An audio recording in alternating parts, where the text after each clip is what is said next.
Chapter 326. Back at that lake, Xuanhuan had been drugged by an aphrodisiac, and she had been in a daze. After her hasty escape, she had quickly forgotten all about the man who had almost taken advantage of her. All she remembered was that she had been reminded by Xiao at a critical moment to ambush that man. But now that Liemo had mentioned him, that man's face suddenly became clear in Xuanhuan's mind. That man was none other than Liemo himself. No wonder. I've always wondered why the high and mighty slaughtering king would treat me so differently, even though I'm nothing special, Xuanhuan murmured. She recalled that whenever she needed help, Liemo would always appear in time to save her from the most dire of situations. At the time she had thought that Liemo had some sort of fetish for mutilation, but now that she thought about it, it seemed that this was the case. Liemo had saved her and treated her so well, not because he liked her, but because her constitution would be useful to his cultivation. As soon as she thought of this, she felt as though her heart had been knocked over by a bottle of mixed emotions, and all of them were in a bad mood. She suddenly felt like a joke. How could she have believed that Liemo had been targeting her when she was so ugly? When Liemo saw Xuanhuan's bitter and self-deprecating expression, he began to panic. Let me finish. Liemo looked at Xuanhuan. Do you remember when you were abducted by a demonic cultivator during Grandmother Yun's birthday banquet? Xuanhuan naturally remembered how Liemo had suddenly appeared to rescue her from the clutches of the demonic cultivator, and how the two of them had spent a long night in the forest of dead souls. It was also that night that she had seen Liemo's true form for the first time. I remember, but what about it? Xuanhuan continued. I was injured and fell to the bottom of the lake. Although I was weak, I wasn't unconscious and my mind was clear. Liemo continued quickly. In the lake, when you pushed me away, I wasn't surprised and I still wanted to make use of you. But just as I was lying at the bottom of the lake, waiting for my condition to improve, I saw you suddenly reappear in the lake. As Liemo spoke, he used his hands to lift Xuanhuan's face from her knees. When their eyes met, Xuanhuan could see the unmistakable passion in his eyes. Do you still remember the story of the little boy I told you? I'm the little boy in the story. From a very young age, I knew that in times of crisis, people would abandon their companions to save their own lives, so I never held out hope for others. But that time you didn't escape as I expected. Instead, you risked your life to save me from the lake. From then on, I swore that if you didn't abandon me, I wouldn't betray you either. In a single breath, Liemo said all the things that he had kept in his heart for a long time. It seemed as though he had never spoken so much in his entire life.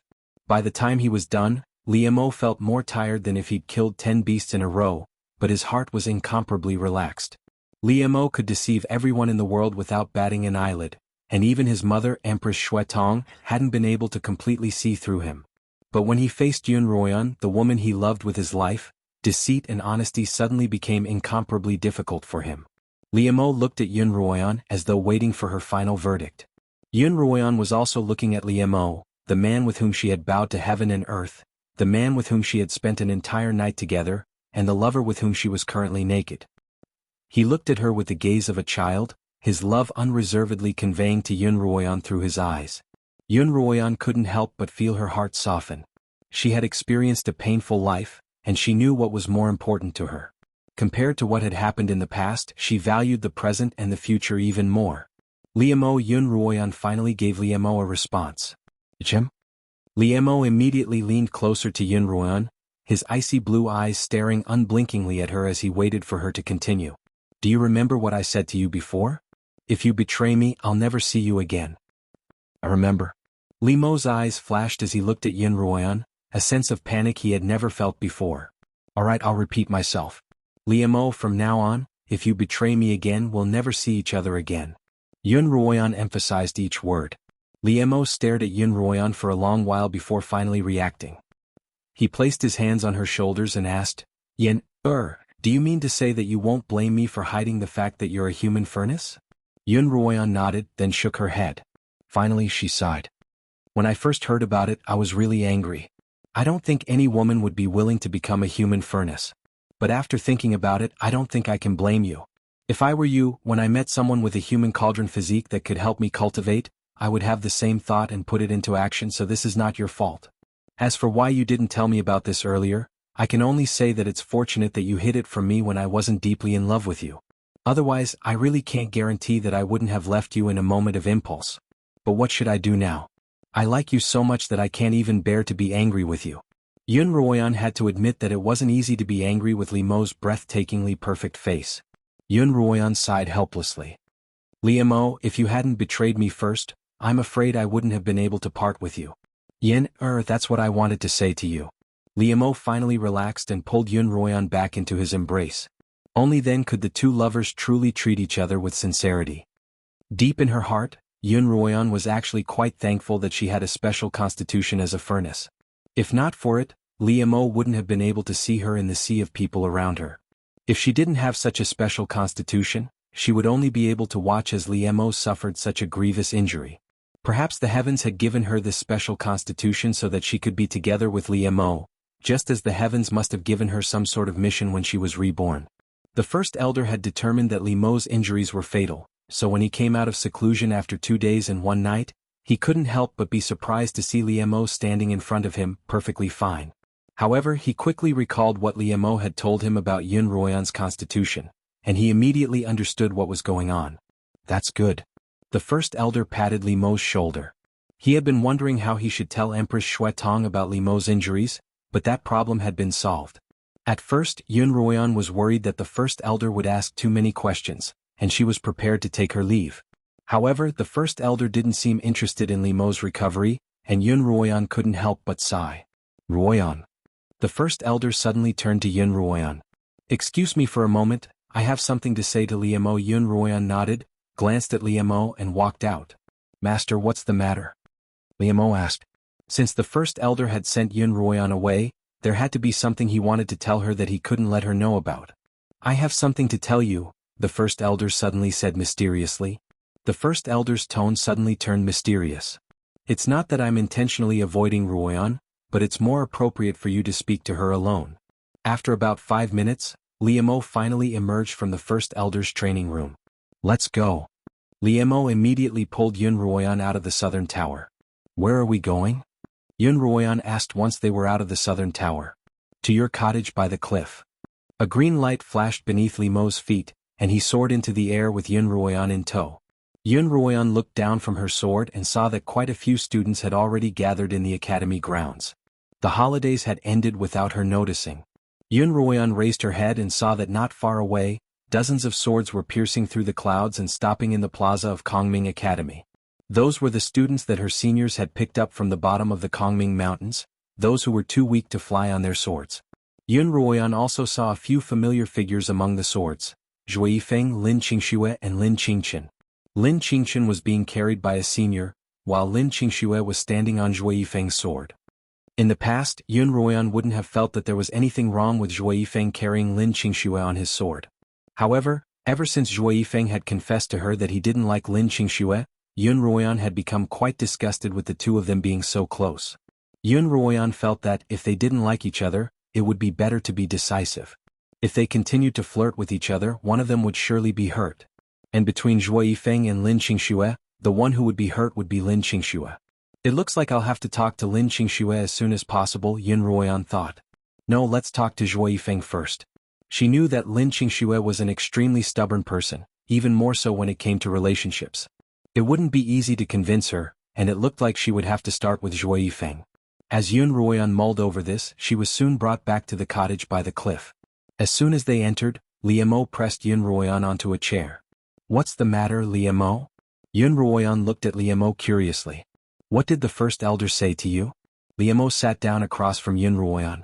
The first elder just imparted a technique to me. Xuanhuan exclaimed.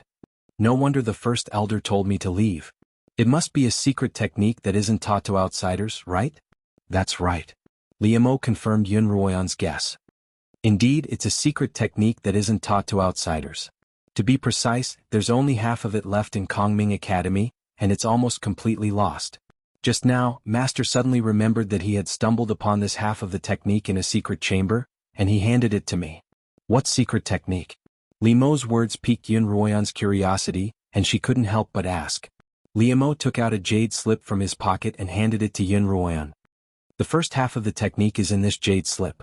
Hold it in your hand, then infuse spiritual energy into it, and you'll be able to see its contents. Xuanhuan hesitated. Did the first elder impart this technique to you? It was passed down to us and I can't learn it alone. Only two people can learn it together, Liemo replied, his lips curling up in a smile. It has to be done by two people at the same time. I'd like to see what kind of strange technique this is. Xuanhuan took the jade slip and began infusing spiritual energy into it as Liemo had instructed. Immediately, 4 words appeared in front of Xuanhuan's eyes, along with some diagrams and explanations. When Xuanhuan saw the diagrams clearly, her face turned from pink to crimson, and then from crimson to blood red. The name of the technique was Yin and Yang Dual Cultivation. Chapter 327. Yin is female, Yang is male, Yin and Yang Dual Cultivation. As the name suggests, Liemo couldn't help but smile when he saw Xuanhuan's blush. You and I are already husband and wife, Yen.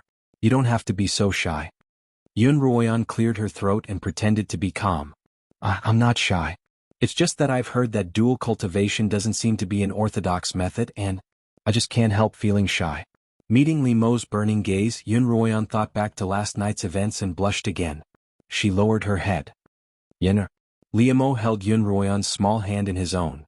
Evil is just a general term used by the orthodox to refer to those who oppose it. As long as it's not evil, it can't be called evil. Xuanhuan agreed with Liemo's statement. After all, the distinction between good and evil lay in one's heart. When we're together, your physique is of great benefit to me.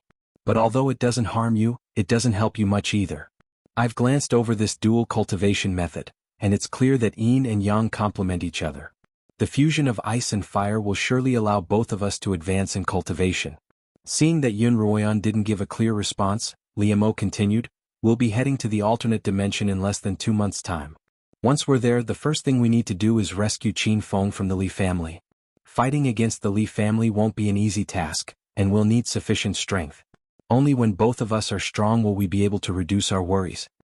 When the two of them had first met, Liemo's desire for Xuanhuan to become stronger was partly selfish.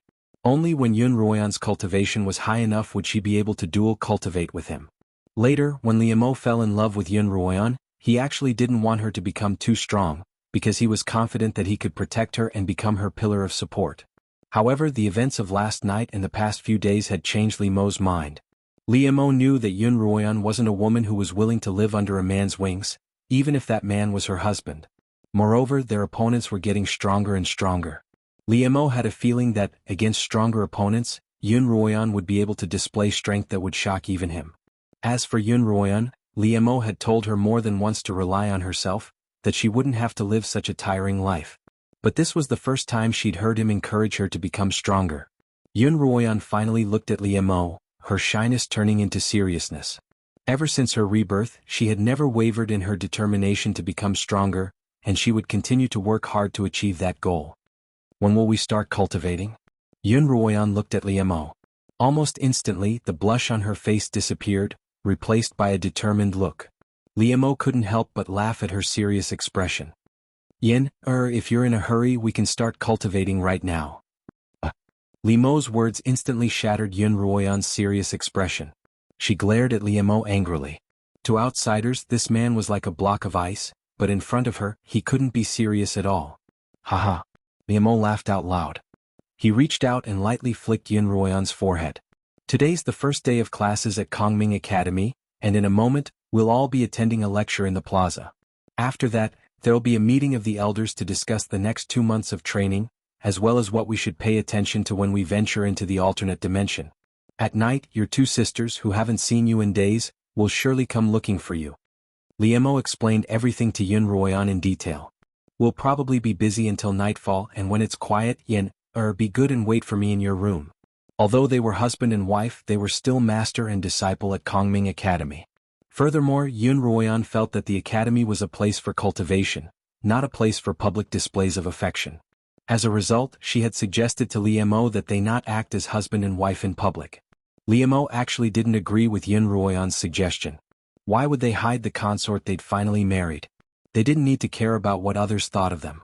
This was true in the capital, and it was also true in Kongming Academy.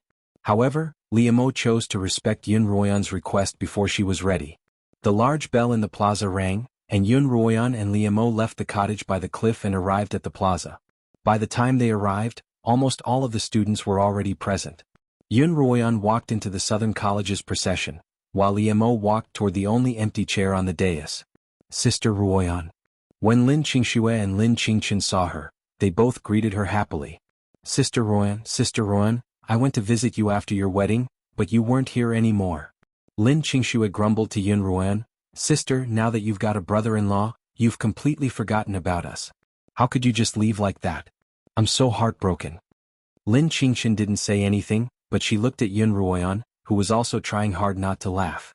Yun Ruoyan reached out and knocked Lin Qingxue on the head. Sister Ruoyan, what are you doing? Lin Qingxue frowned. I'm greeting you, of course. Yun Ruoyan smiled. In order not to upset you, I'll greet you every day. Come on, don't do that. Lin Qingxue exclaimed. Yun Ruoyan nodded at the students she was familiar with, then looked around her. She saw that the 16 students had formed another procession and were standing in front of the rest of the students. Yun Ruoyan wasn't the only one who had noticed them. Lin Qingxue, Lin Qingchen, and many of the new students had also noticed them. Yun Ruoyan found that many were pointing at them and whispering to each other. Yun Ruoyan, Zongyang called out from beside Yun Ruoyan. Senior Zongyang, Yun Ruoyan responded. Why are there so many new students in the academy today? Do you know where they're from? Zongyang asked Yun Ruoyan, and the students of the Southern College all turned to look at her. Only a small number of students from the capital knew that Li Mo and Yun Ruoyan were husband and wife, and a small number of students from other kingdoms weren't aware of this fact. However, even though they were master and disciple, it was still easier for them to obtain the latest news from Li Mo. As a result, whenever there was a new development in the academy, the first person they would ask would be Yun Ruoyan. As long as it wasn't a secret, Yun Ruoyan would answer them. Senior Zongyang, do you remember when you and Senior Guan told me about the disappearance of the students from the Beast Taming Hall? Yun Ruoyan turned to Guan Ruliu, who was standing beside Zongyang. Zongyang and Guan Ruliu glanced at each other before nodding at Yun Ruoyan. Yes. Guan Ruliu looked at Yun Ruoyan in disbelief. Could they be students from the Beast Taming Hall? Yun Ruoyan nodded. So it's true. The students from the Beast Taming Hall are back. The students all exclaimed in shock. Zongyang was so excited that his voice began to tremble. Will the Beast Taming Hall reopen? I've always felt that I had a talent for beast taming, and now it's my turn to shine. Sure.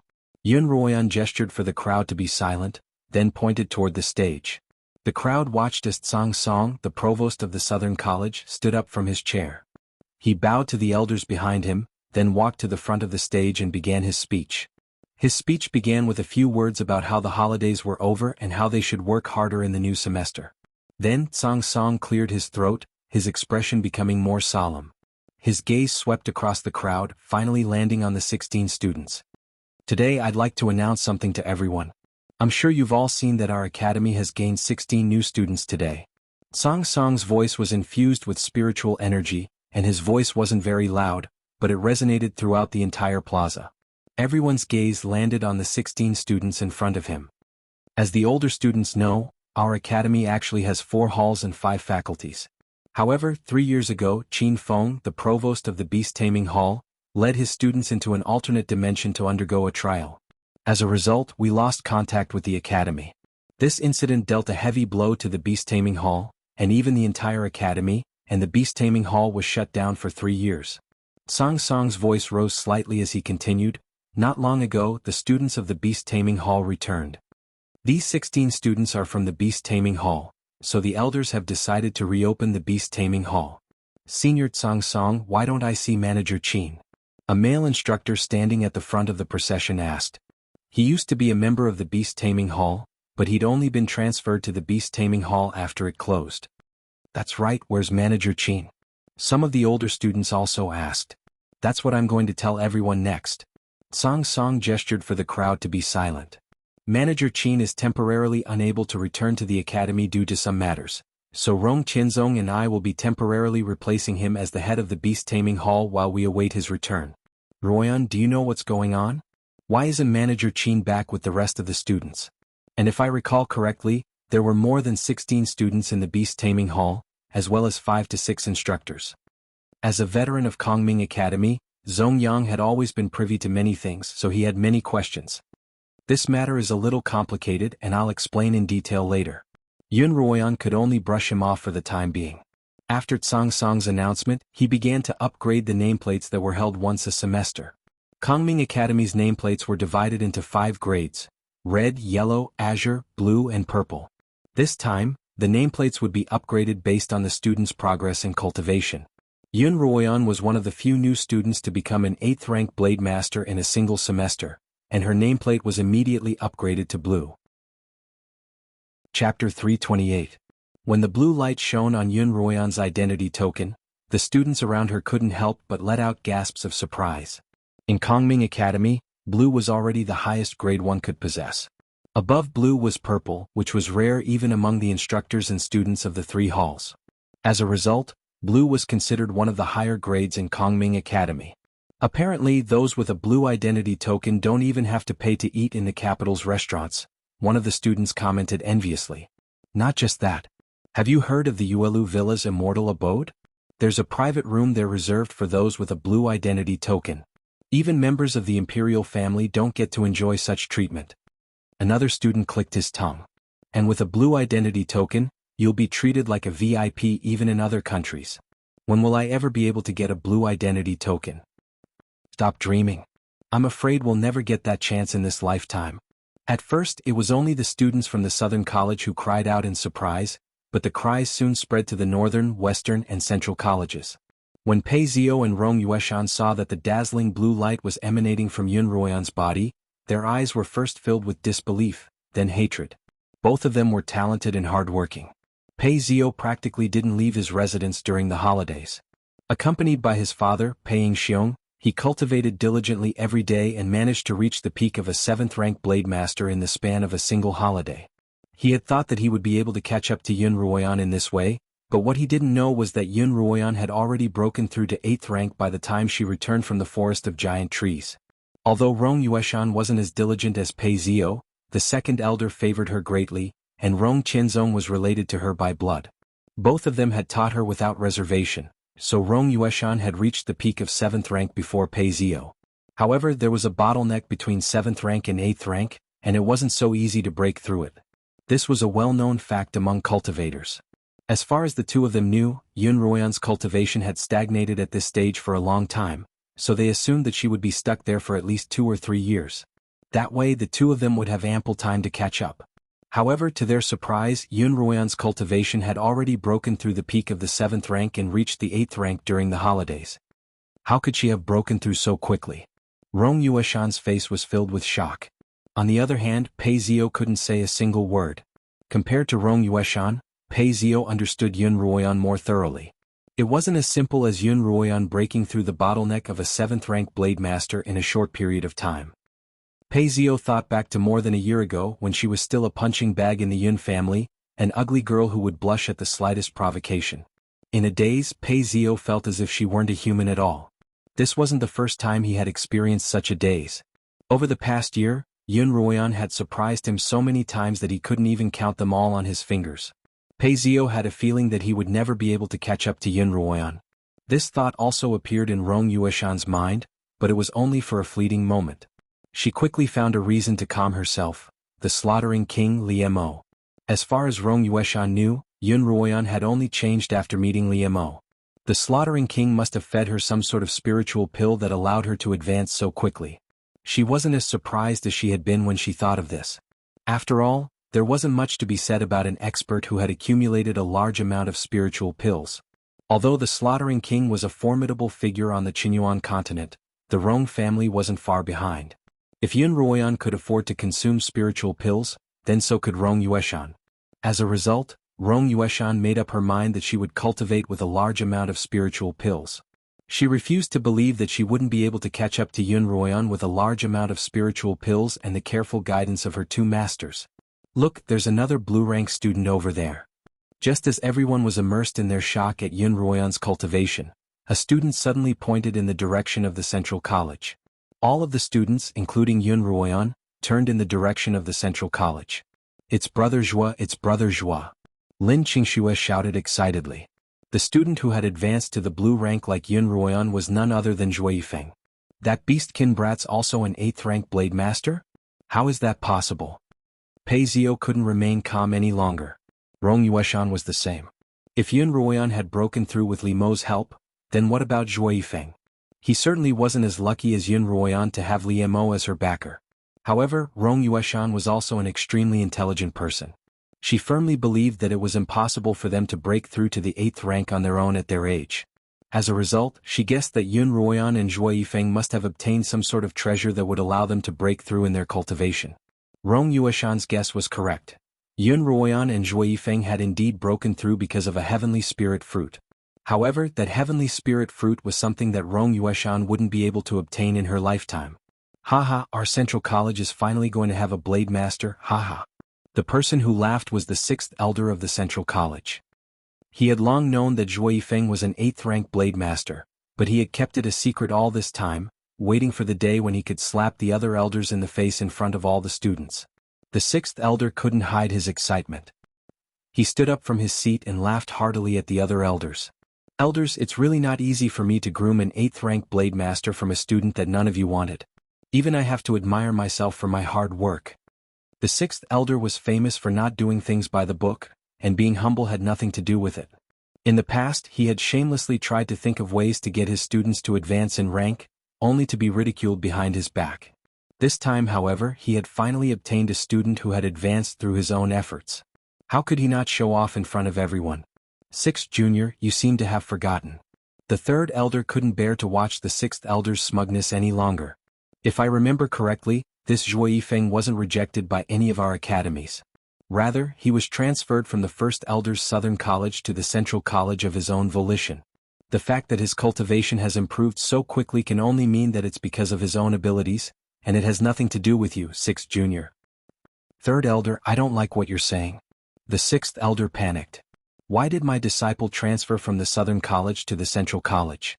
Wasn't it because he liked me as his master? Oh, I understand. The 3rd elder smiled. Are you saying that the southern college isn't as good as the central college, and that the 1st elder isn't as good as you, 6th elder? I didn't say that. The 6th elder glared. 3rd elder, what do you mean by that? All right. Just then the 1st elder stood up. This time, 2 new students actually managed to break through to 8th rank in just 1 semester. Regardless of which faculty you are from, I'm extremely gratified. Song Song. The 1st elder turned to Song Song. When the elders' meeting is over, have Yun Ruoyan and Zhuo Yifeng stay behind. Since they're already 8th rank, they'll be able to train with spiritual swords. Have them come with me to a secret chamber to choose a sword that suits them. Once all of the new students had advanced, the opening ceremony was over. The Lin sisters were now 7th rank blade masters. Lin Qingchen was a mid-7th rank blade master, while Lin Qingxue had just become a 7th rank blade master. Pei Zio, Rong Yueshan, and the Lin sisters were both green rank blade masters. Most of the new students were still stuck at yellow rank. After all, they'd only been in the academy for a semester, and only a few of them had managed to advance by leaps and bounds. After Tsang Song announced the end of the ceremony, the students were led by their instructors to their respective colleges. Yun Ruoyan, Zhuo Yifeng, Pei Zio, Rong Yueshan, and nearly 20 other students followed a few provost and elders to the southern tower to attend the elders' meeting. Yun Ruoyan naturally walked by Li Mo's side. As they walked, she felt a gaze on her from time to time, but when she tried to look for the source of the gaze, she found that no one was looking at her. Yun Ruoyan frowned as she looked at Li Mo, but Li Mo's gaze was on the 2nd elder by her side. Ever since the 2nd elder's grandson, Guan Tianyu, had died, the 2nd elder had become much more subdued. However, his already gloomy face was even darker now. Li Mo's gaze told Yun Ruoyan that the person who had been sneaking glances at her was none other than the 2nd elder. Although the 2nd elder hadn't been able to pin Yun Ruoyan's guilt for Guan Tianyu's death, he had placed a portion of the blame on Yun Ruoyan. Li Mo nodded at Yun Ruoyan, reassuring her not to worry. Yun Ruoyan shook her head, her expression relaxed. She wouldn't be affected by the 1st elder's hatred. After all, she had more important things to do. Rather than living in fear of others, she would rather face the upcoming duel with all her might. Once she was strong enough, she wouldn't have to fear anyone. Seeing Yun Ruoyan's calm demeanor, Li Mo's lips curled up in a satisfied smile. When they arrived at the Southern Tower's conference room, the 1st elder gestured for everyone to take a seat. In the last trial in the alternate dimension, we lost 11 out of the 30 students, the Great Elder said as soon as the meeting started. 1st elder, could you please discuss with the higher-ups and have us send fewer people this time? The 5th elder asked, and the other elders all nodded in agreement. However, the 1st elder shook his head. The requirement for the expedition is that no less than 30 students must be sent to the alternate dimension, and 30 is already the minimum. First Elder, do you mean to say that we have to send 11 more students? The second elder, who had been silent all this time, suddenly spoke up. Chapter 329. The first elder didn't directly answer the second elder's question, only nodding calmly. If we make up for these 30 students this time, then it is very likely that there will be more losses in the following trials. At that time, will we need to find even more outstanding students to fill in the gaps? The second elder continued to ask. This time, his tone already carried an extremely obvious interrogative tone. Precisely. The first elder looked at the second elder. This has always been the rule for the Otherworld trials every 3 years. You should all be aware of it. We all know about this rule, but why did the number of people increase from 10 to 20? And now, in just a short period of a year, the number has increased to 30. Haven't you ever raised this question to your superiors, Great Elder?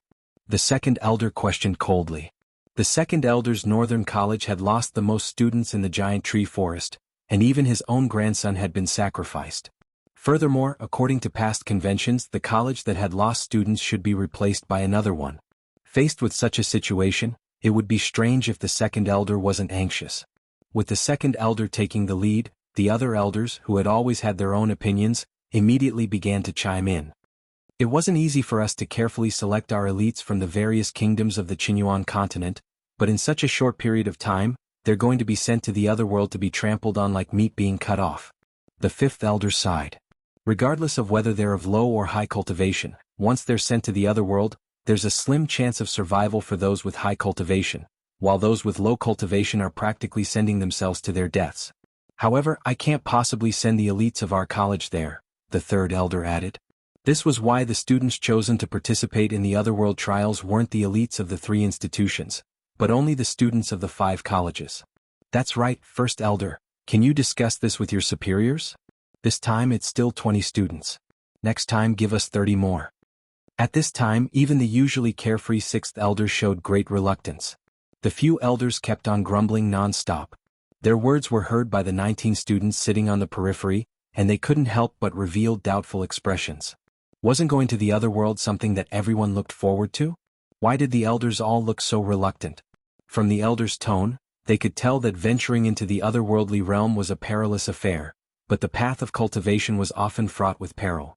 For example, many had died during the first selection to enter Kongming Academy, and many had died during this trial in the giant forest. In that case, it was not a big deal that people would die in the Otherworld. As long as there was enough reward, even if there was a risk, everyone was willing to take the risk. Therefore, everyone was even more puzzled by the elders' agitated complaints. After their trip to the alternate dimension, Xuanhuan and Zhuifeng had gained some understanding of the situation in the alternate dimension, so they could understand why the elders were so excited. Kongming Academy students were all elites from large families, and if they were to be sent to an alternate dimension, they would be the lowest of the low. Most nobles would rather be killed than humiliated, but in an alternate dimension, as long as you weren't strong enough, you would be oppressed and humiliated.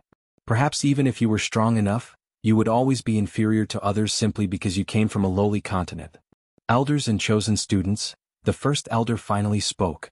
The great elder finally opened his mouth to speak. His gaze swept across all the elders and the surrounding students. Venturing into the otherworldly realm is a tradition that dates back 1,000 years, and it's not something we can control. I'm sure all of you are aware of this fact. The few elders sitting here were all outstanding people who had returned from the otherworld. How could they obtain true gold without being roasted in raging flames? If they did not go through the baptism of mud, how could they comprehend what was noble and unsullied? I don't think I need to elaborate on this. Bargaining with a superior is like fighting against a heavenly punishment. It's all in vain unless one day your cultivation reaches the level of a superior. Before that, we have no choice but to obey his orders. The great elder's words silenced the entire conference hall. The great elder then turned his gaze to the students sitting at the back and said, "Students, we haven't been able to tell you the details of the otherworld's true situation.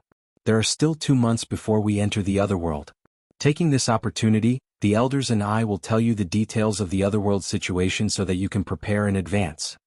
Then, with the great elder taking the lead and the other elders supplementing, the general situation of the otherworld was finally introduced to everyone. What they described was basically the same as what Liemo had learned from the lightning bolt. There were no nations in the alternate dimension, only a few powerful families. However, it was clear that the elders were still holding back a little. For example, they were known as gophers in the alternate dimension, and if they wanted to survive, they would first have to obtain a job, which was often to become a family's slave. The elders didn't reveal any of these details. Instead, they emphasized the dangers and challenges of the alternate dimension in order to encourage the students not to cower. After that, they began to discuss how they would fill in the remaining 9 students. This time, our northern college will only send 1 student, the second elder said. The second elder was the first to speak. This meant that the remaining 8 students would have to come from the other academies. I'll repeat myself. You're all aware of the situation in the central college, and almost all of the students we send out, other than Zhuo Yifeng, never make it back. Knowing that they're going to die, I really can't do it, the sixth elder said. The other elders didn't say a word, but silence was more important than words. If they didn't speak, it meant that they weren't willing to send out any students. In that case, our southern college will send out 4 students. As for the remaining 4, each of your colleges will send out 1, the first elder announced. When the elders heard what the great elder said, they looked at each other and were speechless. After the meeting was over, Xuanhuan and Zhuo Yifeng followed the first elder to the armory in the middle of a secret chamber. Liemo also accompanied Xuanhuan into the armory. Since you're both 8th rank blade masters, you're free to choose any spiritual sword here, the first elder smiled at Xuanhuan and Zhuo Yifeng. To tell you the truth, Zhuo Yifeng and I both have our own spiritual swords, Xuanhuan admitted. Because she was already quite familiar with the first elder, and because she was quite fond of him, Xuanhuan had no choice but to be honest with him. Since the first elder has allowed you to choose, there's no need to stand on ceremony, Liemo replied. Don't worry, once you're in the alternate dimension, you'll know that the more spiritual weapons you have, the better, the first elder replied. Xuanhuan's spiritual sword had been gifted to her by Empress Shuetong, but he hadn't known that Zhuo Yifeng had a spiritual sword. May I take a look at your spiritual swords? The first elder asked. Xuanhuan and Zhuo Yifeng both took out their own spiritual swords. The first elder had seen Xuanhuan's sword before, so he wasn't surprised. However, when his gaze landed on Yuanying's sword, he was slightly taken aback, and he glanced at Liemo. Liemo met the first elder's gaze and nodded almost imperceptibly at him. The first elder looked away. They're all good swords, the first elder replied. The great elder said. Then he asked the 2 of them to put away their swords. He continued, the swords I have here are a bit worse than yours. However, they are much better than the spiritual swords outside. They can be regarded as the best of the middle-grade spiritual weapons. Using them as weapons can greatly increase one's combat power. Hearing the first elder's words, Xuanhuan and Zhuo Yifeng began making their way through the armory. Liemo followed behind Xuanhuan and gave her some advice. You're nimble and your attacks lack endurance, but you have explosive power. You'll have to choose a light and sturdy weapon. Logically speaking, the dark steel dagger I gave you should be perfect for you. It's a pity that dark steel is extremely difficult to forge into a spiritual weapon, unlike a spiritual weapon that can change its size at will and be more flexible in battle. Liemo, what do you think of this short sword? As Liemo spoke, Xuanhuan happened to see a simple short sword. Liemo took the short sword from Xuanhuan and unsheathed it. Although it wasn't as spiritual as Yuanying's, it was still a good sword. You have a good eye. Liemo sheathed the sword and handed it back to Xuanhuan. Xuanhuan chose the simple short sword. Zhuo Yifeng walked past the various spiritual swords one by one. When his gaze landed on a particular corner, his eyes lit up. In that corner, Zhuo Yifeng saw 2 dusty items. One was a shield, and the other was a black whip that looked like a hibernating viper wrapped around the shield. When he saw the whip, Zhuo Yifeng couldn't help but think of Thunderclap.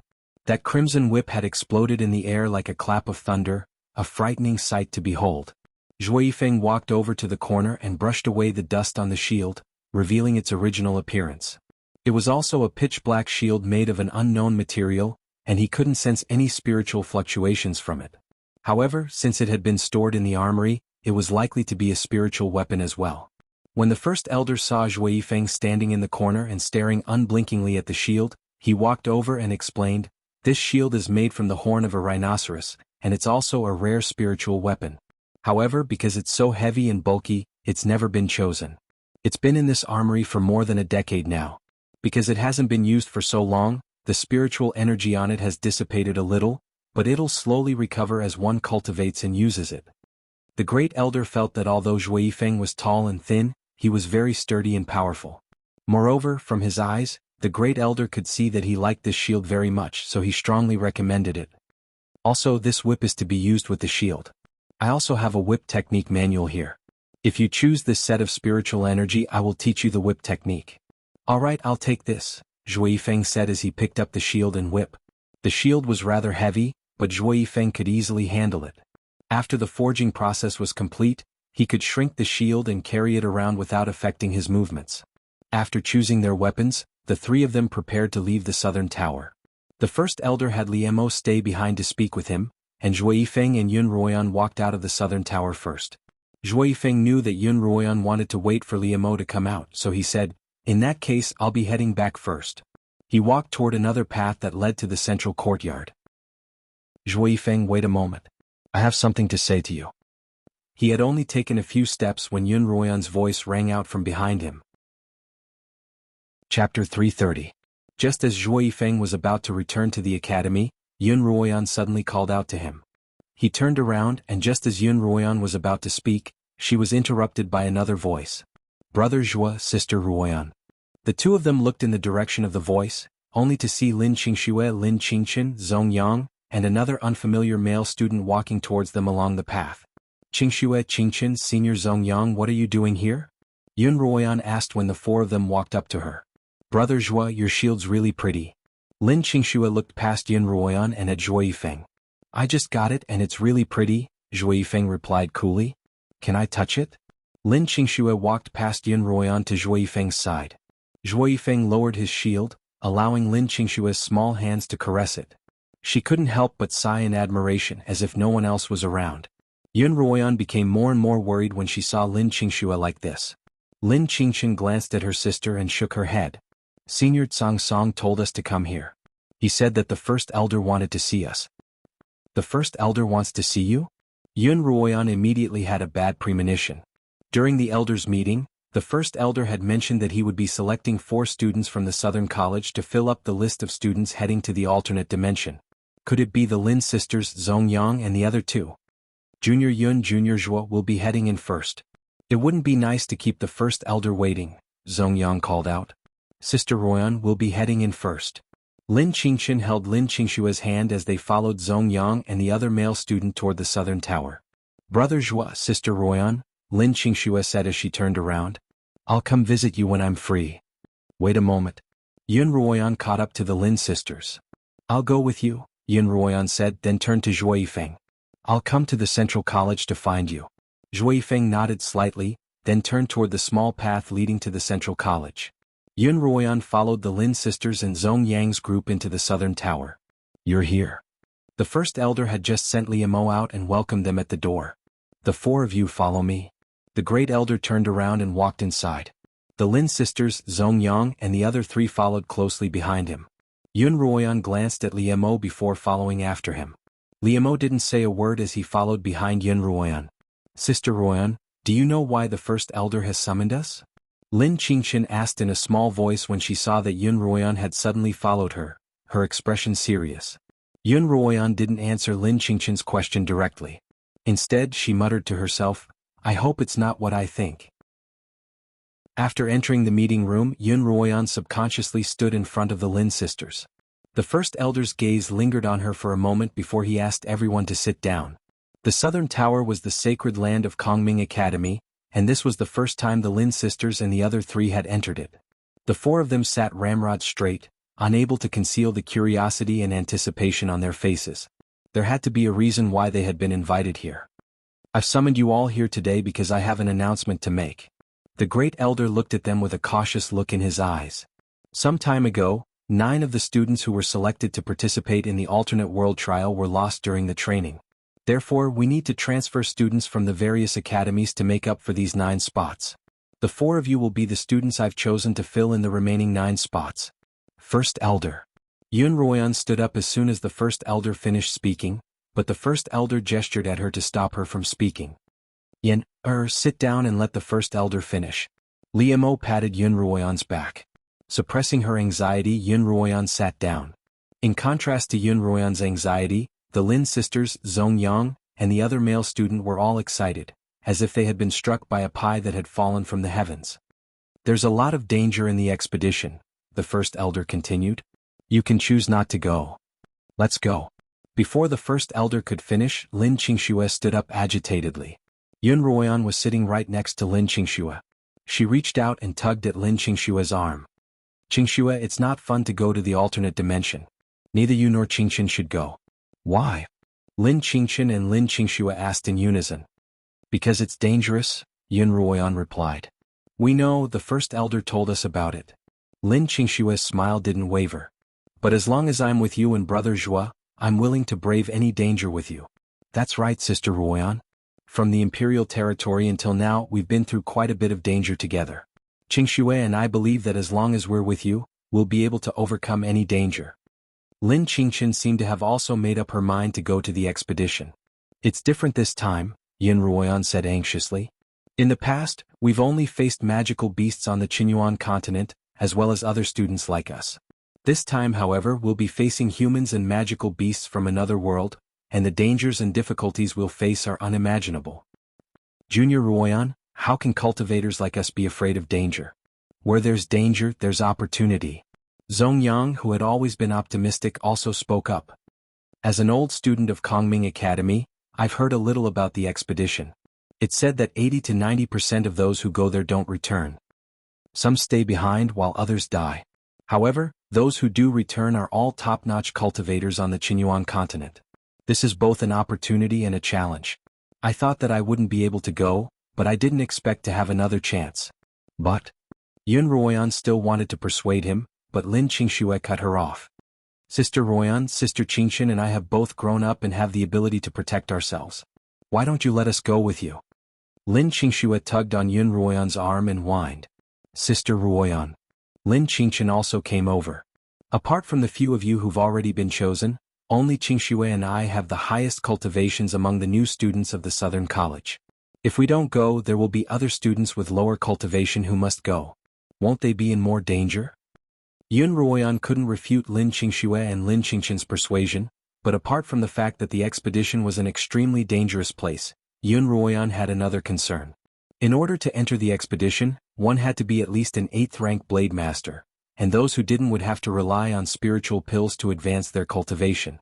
Consuming those pills would likely mean that they would forever remain an 8th rank blade master. I have 8 spirit gathering pills here which are extremely effective for breaking through bottlenecks. They were made from 4 heavenly spirit fruits I obtained from the expedition. The first elder began. Take these 4 spirit gathering pills first, and they'll help you quickly increase your spiritual energy in a short period of time. Take the other 4 a month later. All of you except for Zongyang, who's already an 8th rank blade master, are at 7th rank. With 2 spirit gathering pills each and 2 months of training, it's not impossible for you to break through to 8th rank. The Lin sisters, Zongyang, and the other 3 were all delighted to see the first elder take out such precious pills. Most cultivators would need 3 to 4 years to advance from 7th rank to 8th rank, and those who weren't particularly talented might even be stuck there for the rest of their lives. How could they not be excited that the 4 of them would be able to break through so soon after becoming a 7th rank blade master? Yun Ruoyan saw that the first elder had even taken out a heavenly spirit fruit, and she had no reason to object. Zongyang and the other male disciple excitedly took the pill from the first elder's hands, opened it and swallowed it without hesitation. Sister Ruoyan. The Lin sisters looked at Yun Ruoyan anxiously and expectantly. Faced with their pitiful gazes, Yun Ruoyan finally nodded. The Lin sisters immediately took the pill from her and swallowed it as well. The pill will release its effects in about an hour, so you should all return to your rooms and prepare to cultivate, the first elder instructed the 4 youths. Once they left the southern tower, Zongyang and the male student returned to their respective lodgings. Yun Ruoyan instructed Lin Qingxue to cultivate in Lin Qingchen's bamboo garden, and she would stand guard over the 2 of them. Liemo indicated that Yun Ruoyan had something to say to her, and Yun Ruoyan had the Lin sisters leave first. What's the matter? Yun Ruoyan asked Liemo. Liemo sighed, looking rather reluctant. I'd planned to dual cultivate with Yen tonight, but Mother suddenly sent me a message. It looks like we'll have to postpone our plan to tomorrow. Yun Ruoyan couldn't help but giggle at Liemo's playful tone and expression, and her heavy heart seemed to lighten considerably. "That's how you should laugh, my little consort." Liemo cupped Yunruoyan's face with both hands and comforted her. "Although the alternate world is cruel and dangerous, it's also a place full of opportunities. With the two of us protecting you, I'm sure you'll be able to ensure the safety of your sisters." "Yes." Yunruoyan placed her small hands on Liemo's large ones, feeling his warmth. "Come back soon. I'll wait for you in the cottage, and please send my regards to Mother." Chapter 331. "Alright, I'll be back as soon as possible. I won't keep you waiting for too long." Liemo suddenly bent down and pecked Yunruoyan on the lips. Yunruoyu hesitated for a moment before looking around anxiously. This was the Southern Tower, the sacred grounds of Kongming Academy, and it wouldn't be good if someone saw them. But Liemo laughed loudly as if he were a mischievous child. A green light appeared beneath his feet, and he flew into the sky. Yunruoyan watched as Liemo's figure disappeared into the sea of clouds before heading to Lin Qingqian's bamboo garden. When Yunruoyan arrived, the Lin sisters were chatting in the yard. When they saw Yunruoyan walk in, they waved at her as if they had something to tell her. "What's the matter?" Yunruoyan walked toward the two sisters. "Aren't the two of you preparing to start cultivating? What are you doing?" "Sister Ruoyan." Lin Qingxue had always been a quick-witted talker, and she spoke before Lin Qingqian could. "Sister, you brought Whitey with you." "No, it should be called Whitey now." "What?" Yunruoyan was shocked. "You brought Whitey with you? Where?" As she spoke, she looked around the bamboo garden but couldn't find a place to store little White. "Here." Lin Qingqian raised a hand toward Yunruoyan. On her hand were two rings, one of which Yunruoyan recognized. It was an ordinary spatial ring. The other was simple and unadorned, and Yunruoyan found it very familiar. After staring at it for a while, Yunruoyan finally remembered that she had seen this ring on her grandfather's hand when she was very young. "Is this the spatial ring that grandfather gave you?" Although Yunruoyan was certain of her guess, she still couldn't help asking. "Yes, it's the Lin family's ancestral spatial ring," Lin Qingqian replied. "Grandfather passed it on to me." The Lin family was a family of pill-makers, and they naturally had to deal with all sorts of magical beasts when it came to pill-making. This spatial ring was something that the Lin ancestors had spent a great deal of effort to obtain, and it was specifically designed to store living creatures. "Little White is in this ring." Lin Qingxue replied. "Sister Ruoyan, it's been a long time since you've seen Whitey, hasn't it? It's grown so big now, and it was just making a fuss about coming out of the ring." "Let me see." Yunruoyan stretched out her hand and gently placed it on Lin Qingqian's spatial ring. She injected a strand of spiritual energy into the ring, and then her consciousness entered the spatial ring. The space within the spirit ring was similar to the space within the bracelet. Yunruoyan walked around in a blurry circle, searching for Whitey's whereabouts. "Qingqian, why can't I see Whitey?" Yunruoyan used her psychic energy to ask Lin Qingqian. After a while, Lin Qingqian replied, "I don't know. My psychic energy isn't strong enough to enter the ring, but Whitey is in the ring. Try calling its name." Just as Yunruoyan was about to call for Whitey, a loud splashing sound reverberated through the air. In the darkness, a snow-white, silver dragon-like body suddenly appeared in front of Yunruoyan. Less than 3 steps away from Yunruoyan was a large pool of water, and Whitey was hiding there. Yunruoyan remembered that the last time she saw Whitey in the Lin Manor, it was already in the form of a giant python. This time it was much larger than the last time she saw it. In the darkness, if Yunruoyan didn't know that it was a snake, she would have mistaken it for a silver dragon. What shocked Yunruoyan more than Whitey's body were its 2 eyes. Its previously adorable eyes were now as large as 2 large copper bells, but these bells were black and glossy. At this moment, these 2 eyes were staring unblinkingly at Yunruoyan, giving her an indescribable, strange feeling. "Whitey, do you still remember me?" Yunruoyan stretched out her hand to Whitey. After hesitating for a while, Whitey finally moved closer to Yunruoyan. And just as Whitey was about to touch Yunruoyan, the pair of demonic eyes hidden deep in Yunruoyan's mind suddenly opened. Whitey, who was slowly approaching Yunruoyan, immediately shrank its head back as if it had been electrocuted. Then, its 2 bell-like black eyes looked at Yunruoyan even more suspiciously and vigilantly. "Whitey, don't you recognize me?" Yunruoyan saw Whitey's reaction and was rather disappointed. "That shouldn't be the case. It's only been a few months. It seems that the saying that snakes have short memories is true. But as long as you remember your master, you'll be fine. In the future you have to protect your master well, understand?" After Yunruoyan finished speaking, she opened her eyes and pulled out the strand of mental energy from the spatial ring. How is it? Whitey has become bigger, hasn't it? Lin Xianxia asked Yunruoyan. Then she stretched out her pinky and gestured, it was only this big back then. I don't know what you fed it, but it changed every day. In just a year it's grown so big that even the pond can't hold it. Even my silver carp doll shudders at the sight of it. Yunruoyan frowned and looked at Lin Xianxia. Don't tell me you brought that crying and laughing catfish with you? That catfish doll had originally been kept in the pond in Lin Xianxian's courtyard, but because Lin Xianxia was afraid of Whitey, she had brought it back to her own courtyard. Lin Xianxia laughed sheepishly. I didn't want to bring it along, but it's too lonely in the Lins. When I come home for the new year, it doesn't even smile, only cry. I'm afraid that it'll get depressed, so I decided to keep it by my side. At first, Lin Xianxia had hated and even feared the catfish, but suddenly she didn't hate it anymore. Now she was even bringing it to Kongming Academy. You're not planning on taking it to another world, are you? I'm afraid that it'll get even more depressed. No, it only knows how to laugh and cry. Why would I take it with me? Lin Xianxia said. I entrusted it to a friend to help me take care of it. As soon as Lin Xianxia finished speaking, she furrowed her brows and clutched her abdomen. I feel something hot in my stomach. I feel it too, Lin Xianxian chimed in. The spirit-gathering pill's taking effect. Hurry up and cultivate. I'll protect you. Yunruoyan hurriedly urged. The three of them hurriedly entered the room. The Lin sisters sat cross-legged on the same bed, and Yunruoyan watched over them by the side. Yunruoyan had prior experience with the heavenly spirit fruit, and she knew that if she didn't absorb the spiritual energy released by the fruit in an appropriate manner, the spiritual energy would rampage through her body, and she would be in danger of going berserk. Although the heavenly spirit fruit had already been refined, and the overbearing spiritual energy within it had been significantly reduced, the Lin sisters still spent a great deal of effort to absorb and refine it. Finally, with Yunruoyan's guidance and help, after an entire night, the two of them finally managed to refine all the spiritual energy released by the heavenly spirit fruit. By this time, the sky was already beginning to brighten. Lin Xianxian was the first to open her eyes, awakening from her cultivation. Sister Ruoyan, I feel like I'm just a little bit away from becoming an 8th rank blade master. Lin Xianxian looked at Yunruoyan with bright eyes.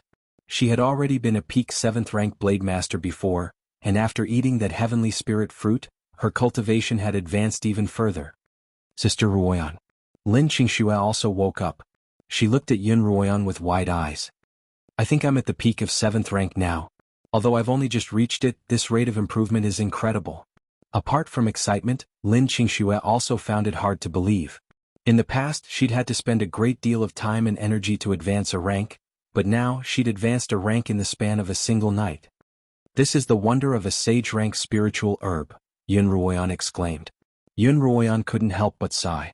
She'd been stuck at the peak of 7th rank for several months, but a single heavenly spirit fruit had allowed her to break through to 8th rank. As a result, she had experienced firsthand the miraculous effects of this type of spiritual fruit. She and Liemo had expended a great deal of effort to obtain a single heavenly spirit fruit in the forest of giant trees, but the first elder had managed to obtain 4 of them in this alternate dimension. It seemed that this alternate dimension was truly a land of treasures.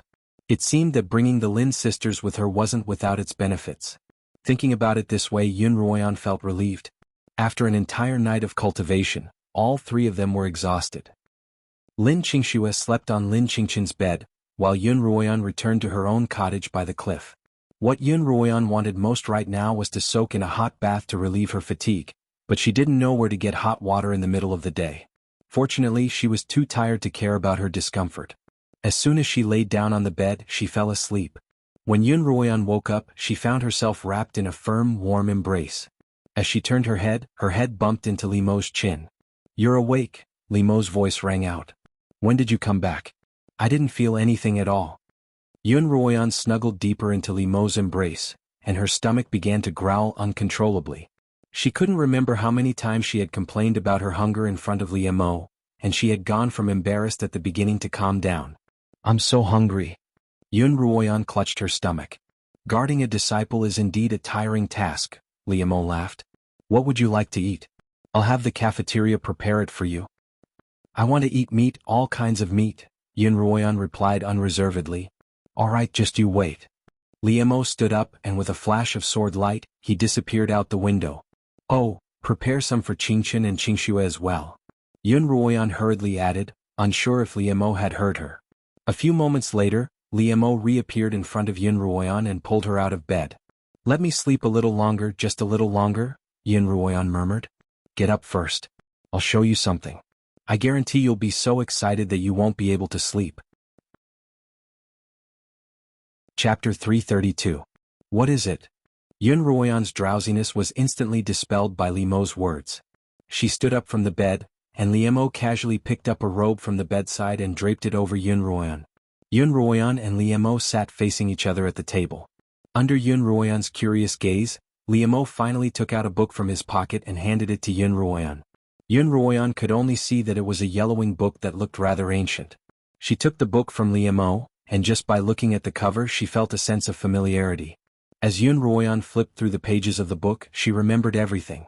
She had once obtained a wordless book from the wild vine spirit nest in the imperial territory, and the book she was reading now was almost identical to that one. The only difference was that this one had words while the other one didn't. The Divine Dragon Technique. Xuanhuan read out the words on the back of the book, then turned to Liemo questioningly. My mother gave this to me, Liemo replied. Ever since she found out that you possessed the demonic dragon bloodline, she's been searching for a suitable cultivation technique for you.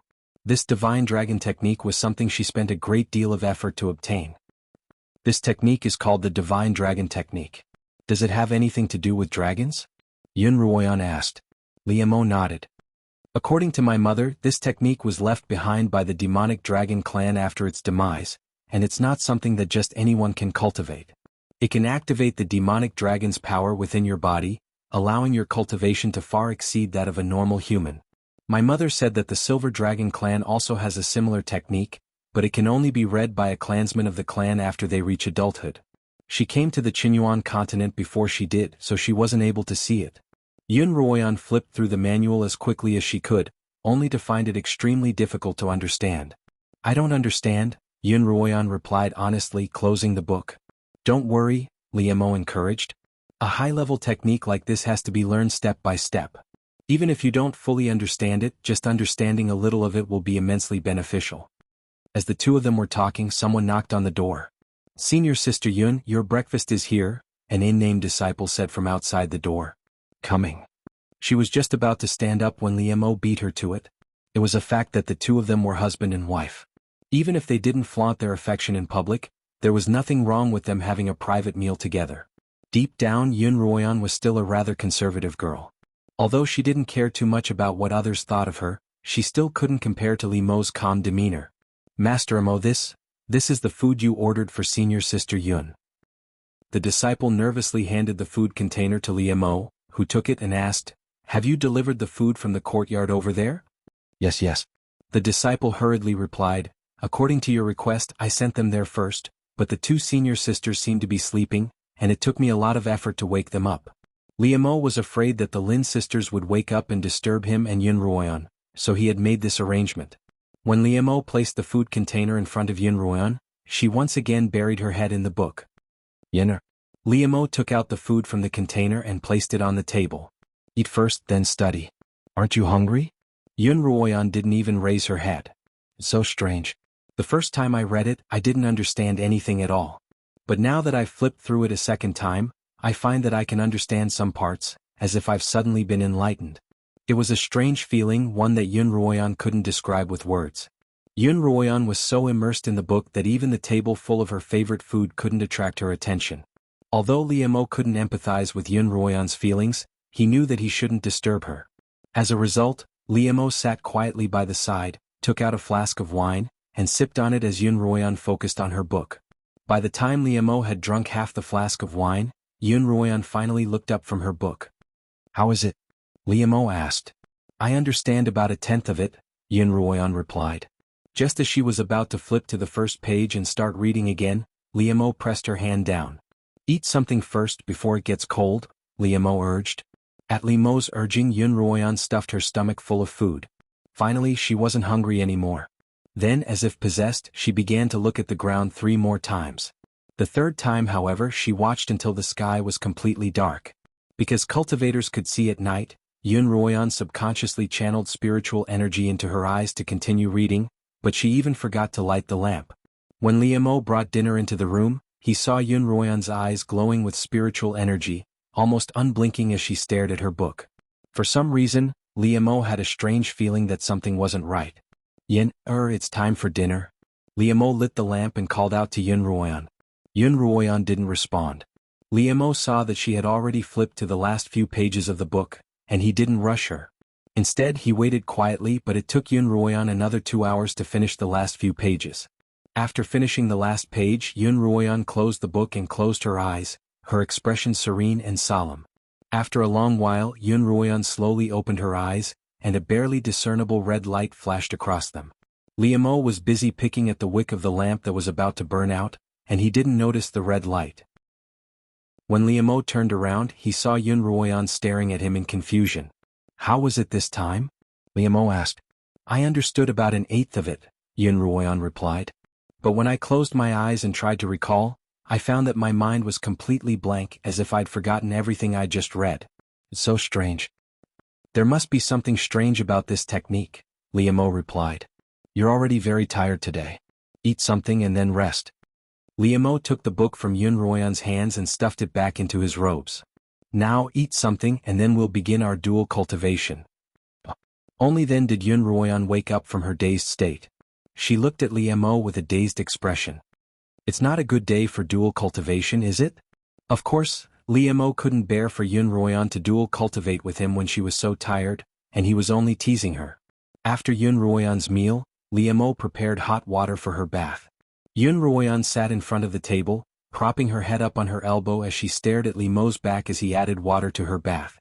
On the entire Xuanhuan continent, anyone who saw the slaughtering king add water to a woman's bath would surely find it unreal, even if that woman was his wife. Yunruoyan stood up from her chair and walked toward the side room. Liemo turned around when he heard her footsteps behind him, only to find a petite body in his embrace. Yunruoyan's cat-like body wasn't well behaved, and she kept squirming in Liemo's wide embrace, as if Liemo had hidden something delicious in his clothes and she was going to dig it out. If you keep this up, I won't be so polite anymore." Liemo tried to coax Yunruoyan to behave for a while, but he failed. Her nose rubbed against his chest, tickling him all the way to his heart. The steam rising from the bathtub enveloped the two of them, and Yunruoyan finally lifted her face from Liemo's chest. However, she couldn't see Liemo's face clearly in the steam, and she found it all the more surreal. She reached out and touched Liemo's face. "If you're going to be so polite, then so be it," Yunruoyan murmured as she stroked Liemo's face.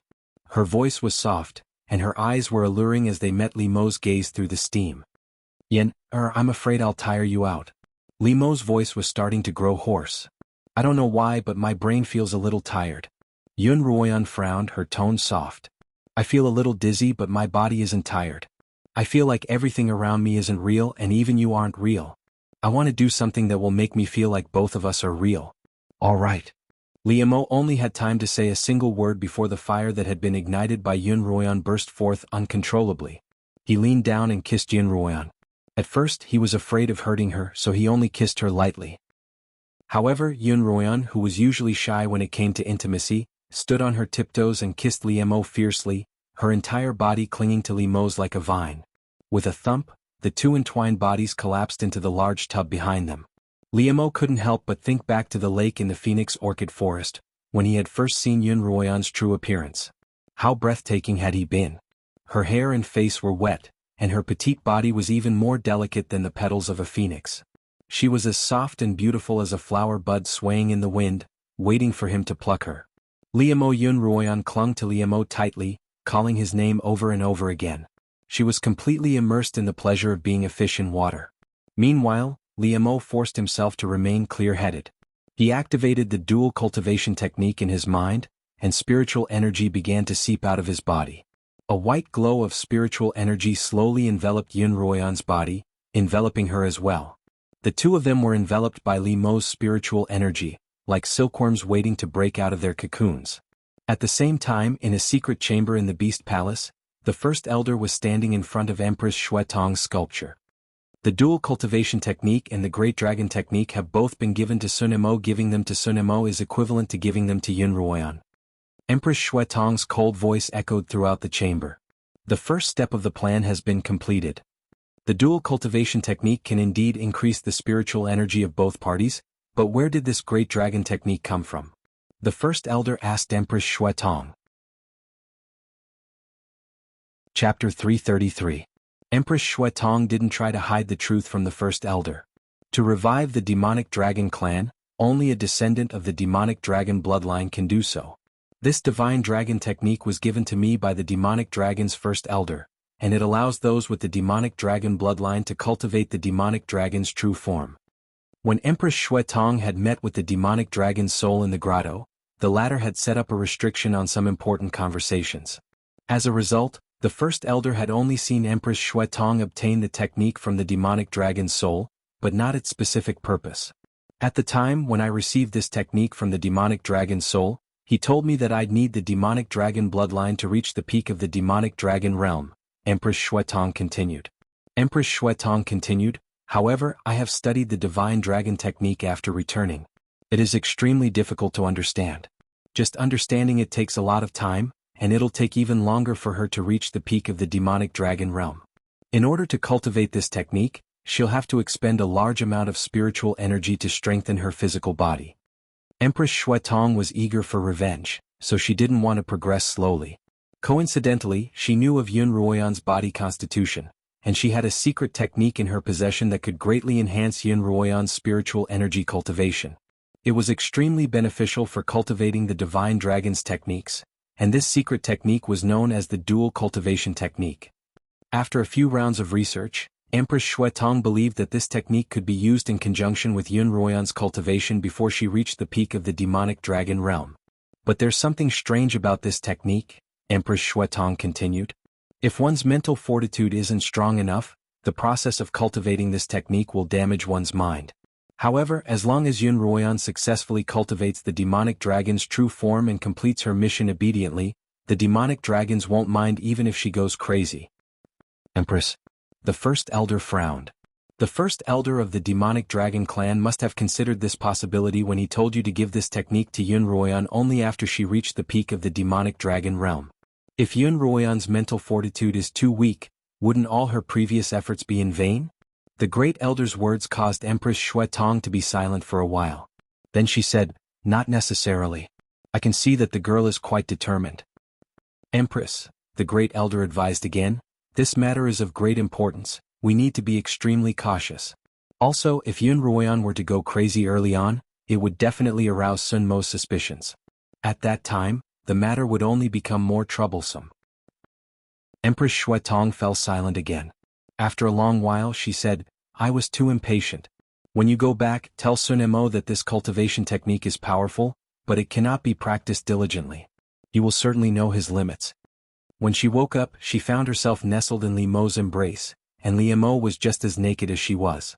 The two of them curled up and hugged each other like newborn babies. The cool morning sunlight shone through the window and onto the two of them, plating their bodies with a dreamy layer of gold. When Xuanhuan lowered her head, she saw a large patch of marks on her chest. She stared blankly, unable to react for a long time until Li Mo opened his eyes. You're awake." Li Mo reached out and covered the two of them with a thin blanket. When he saw Xuanhuan's dazed expression, he reached out and flicked her on the head. "Why do you look so dazed again? Are you tired from last night?" Xuanhuan snuggled deeper into Li Mo's embrace. "Not tired. In fact, my body feels very comfortable but my head feels a little stuffy." Xuanhuan didn't think too much about it. However, Li Mo smiled. I was pleasantly surprised by your enthusiasm last night. With your cooperation, our dual cultivation began without a hitch." When Xuanhuan woke up and saw the marks on her body, she naturally knew what had happened last night. Strangely, however, she couldn't remember anything at all. She had no recollection of Li Mo's enthusiasm or their dual cultivation. As if she were a drunkard, her memory was also blank. "Li Mo, why can't I remember what happened last night?" After a long while, Xuanhuan still couldn't recall what had happened the night before. She placed her hand on her forehead in distress. Li Mo had also noticed Xuanhuan's discomfort, and he immediately thought of the Divine Dragon Cultivation Manual. After reading it last night, Xuanhuan hadn't seemed to be herself. Do you still remember the contents of the manual I showed you last night?" Li Mo removed Xuanhuan's hand from her forehead. Xuanhuan shook her head. It's all blank, but I have a feeling that if I were to read it again, I'd be able to understand at least half of it. Liemo had flipped through the manual as soon as he'd received it. It was indeed difficult to understand, but Liemo didn't find anything wrong with it. Furthermore, Empress Shuetong had said that this was a cultivation technique of the demonic dragon race, so it would have its own unique features. Therefore, Liemo didn't suspect anything. Perhaps it's because the manual is too profound, and it's too early for you to cultivate it, Liemo advised. Let's not study it for now. Let's focus on the dual cultivation method. The dual cultivation method, combined with your constitution, will be beneficial to both of us. This was Liemo's first time using the dual cultivation method with Xuanhuan. In the past, it had always been Xuanhuan's constitution that nourished his body and spiritual vortex. This time, however, they were mutually nourishing each other. Even someone like Liemo, who was used to restraining himself, couldn't resist the temptation to indulge in it. Liemo picked up Xuanhuan's hand and kissed it lightly. His bright red lips imprinted themselves on Xuanhuan's pale, almost translucent skin, then moved up her arm. This dual cultivation method requires us to strike while the iron is hot. Today, let's try to reach the second stage. Liemo's hoarse voice accompanied his movements, causing Xuanhuan's heart to palpitate. Liemo flipped Xuanhuan over and activated the dual cultivation method. White spiritual energy began to form on the surface of his body. Xuanhuan hadn't seen the dual cultivation method before, and she was no longer as bold and unrestrained as she had been the night before. Liemo moved his lips close to Xuanhuan's ear to guide her, and the white spiritual energy began to seep out of Xuanhuan's body. Under the effect of dual cultivation, the two spiritual powers merged together wonderfully. The two of them once again entered a short dormant cultivation like silkworms in a cocoon. For an entire day, Xuanhuan and Liemo continued their dual cultivation in the cliffside cottage. During this time, the Lin sisters came to look for her once, but when they didn't open the door, the two of them left. In the past, Xuanhuan would often disappear suddenly, so the Lin sisters were used to not being able to find her. As soon as the Lin sisters arrived at the academy, they heard Zongyang and Guanruliu talking, and they joined them. Guess who I saw in the academy this morning? Zongyang asked in a mysterious tone. Who? Lin Qingxua asked cooperatively. You wouldn't believe me even if I told you, but I saw Yi Qianying from the Northern College. What? Yi Qianying? The Lin sisters exclaimed in shock. Are you sure you didn't see wrongly? Wasn't she imprisoned in the Hall of Penitence? After Yi Qianying's murder of Guan Tianyu was exposed, she had been imprisoned in the Hall of Penitence. This was a well-known fact throughout Kongming Academy. For someone like Yi Qianying who had committed a serious crime, once they were imprisoned in the Hall of Penitence, they would be imprisoned for life. How could they be released? Of course I'm not mistaken. I know everyone in Kongming Academy from the seniors in the 4 halls to the disciples in waiting, Zongyang confirmed. And when I saw her, she was still dressed in her prisoner's garb. She was being led by Master Rong from the Hall of Penitence to the Northern College. When Yi Qianying had first been imprisoned, the Empress had sent a symbolic letter to the second elder to plead on her behalf. After being rejected by the second elder, the Crown Prince, Li Qianxiao, had simply written a divorce letter to divorce Yi Qianying. Thus, she couldn't have escaped with the help of the Empress and the Crown Prince. What could have been the reason? The Lin sisters looked at each other, unable to think of a reason. In the northern tower of the Northern College, Yi Qianying, who was dressed in a gray prisoner's garb, was kneeling outside the second elder's door. Master Rong was standing by her side. Master, I've brought Yi Qianying, Master Rong said to the closed door. After a long moment, the second elder's cold voice rang out. Take her away and let her recuperate. She won't have to participate in the training, and in 2 months she'll be sent to the alternate world. Yes, Master Rong, Master Rong replied. Yi Qianying prostrated herself on the ground, her body curled up like a shrimp. Her voice trembled as she said, Thank you, second elder, thank you, second elder. Yi Qianying had thought that she would rot away in the dungeons of the Hall of Penitence like a piece of trash, but she hadn't expected to see the light of day again. To the second elder, allowing Yi Qianying to enter Kongming Academy was nothing more than making use of trash. Yi Qianying was brought by Master Rong to a secluded courtyard in the Northern College, where he told her to recuperate and that someone would bring her food every day. She was then told to wait for further orders. After Rong Qinhai's departure, Yi Qianying stood alone in the cold courtyard. The pleading expression on her face, which had been directed at Rong Tianhai and the first elder, had vanished in an instant, replaced by a cold expression. Her body was extremely frail and her face was deathly pale. However, her slightly hunched back slowly straightened. Step by step, she walked towards the room, pushed open the unlatched door, walked in and closed it behind her. Because of its secluded location, the room was cold and gloomy even in broad daylight. However, it was many times better than the water dungeon in the Hall of Penitence. Xianxia walked to a chair, dusted it off and sat down. A series of coughs escaped her mouth. She covered her mouth with her hand, coughing uncontrollably as she murmured, "You can come out now." An almost incorporeal black shadow appeared behind Xianxia. It passed through her body and floated in front of her. Chapter 334. Cough, cough, cough. Xianxia was still coughing violently. Suddenly, she felt a metallic taste in her throat, and she spat out a mouthful of blood onto her hand. Xianxia's mouth was still bleeding, and the blood continued to drip from between her fingers. Coupled with her deathly pale complexion, she looked like a ghost. "How much time do I have?" Xianxia asked the black figure in front of her. "About a month," a hoarse, unpleasant, androgynous voice answered. "Is this the price?" "The price of your life." Xianxia's voice was full of regret and resentment. "If I'd known that the second elder would release me, I wouldn't have made such a life-threatening deal with you." The black figure's voice was emotionless. "Did you think the second elder would be so kind as to let you out? You killed his grandson, so how could he possibly let you go? He's just using you." "Using me? What do you mean?" "Using you to pay for the quota to enter the alternate world can protect the other students of the Northern College," the black figure continued. "You all think that the alternate world is a good place, but I can tell you that it's a ruthless place. In your current state, you'll die without a doubt, and your death won't be as good as it is now." In the dark environment, Xianxia was silent, and the black shadow was silent as if it didn't exist. This black figure was a phantom that had been refined from a corpse in the water dungeon of the Heavenly Gift Hall. At the time, Xianxia had been imprisoned in the dungeon, unable to see the light of day. This black figure had suddenly appeared and struck a deal with her. It needed Xianxia's own yang energy to continue its cultivation, and once it had condensed into a physical form, it would be able to leave the dungeon. Then it had agreed to kill a few people for Xianxia: Xuanhuan, Peizio, and the Crown Prince Li Qianxiao. Xuanhuan was naturally the person Xianxia hated the most, but her hatred for Peizio wasn't shallow either. Li Qianxiao, on the other hand, was the person who had directly harmed her. These three people were all people she wanted to kill as soon as possible. Xianxia's yang energy had been almost completely absorbed by the phantom, and her life wasn't long.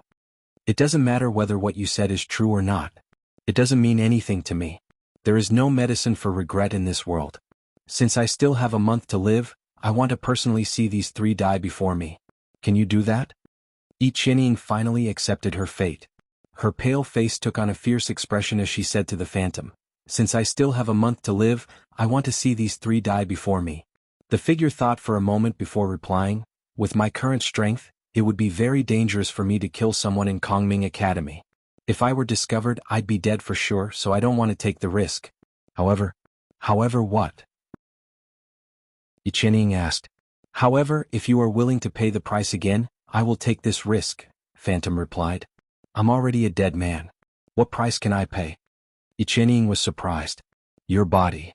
Phantom replied, "I still have a long way to go before I become a real entity, so before that, I need a body." "Sure."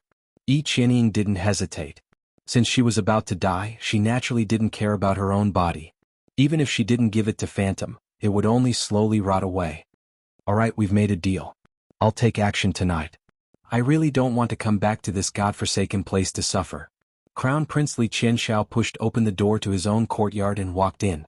To others, Kongming Academy was like a paradise on earth, but to Li Qianxiao, it wasn't as luxurious as the Li Kingdom's imperial palace, nor were there any of the taverns or brothels in the capital. He had used his status as the crown prince to arrive later than everyone else, but he was still reluctant to do so. "I'll report my arrival here, then find an opportunity to descend the mountain." Li Qianxiao began to plan as soon as he entered the courtyard. "After descending the mountain, I won't return to the capital. My fourth brother is currently at the Yuelu Villa, so I'll go play with him for a couple of days before returning to the capital to play with my second brother. As long as I don't get discovered by father, everything will be fine." Li Qianxiao was followed by two of his disciples, each of whom was carrying 7 or 8 bags of various sizes. His bag was filled with all sorts of daily necessities he'd brought from the imperial palace, as well as little trinkets to pass the time. The two disciples placed the items in the room and left, leaving Li Qianxiao alone in the courtyard.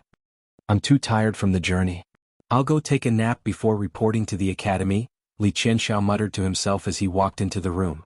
As soon as he entered, he felt a strange, cold air permeate the room. He thought it was because no one was staying here during the holidays, so he didn't think too much of it.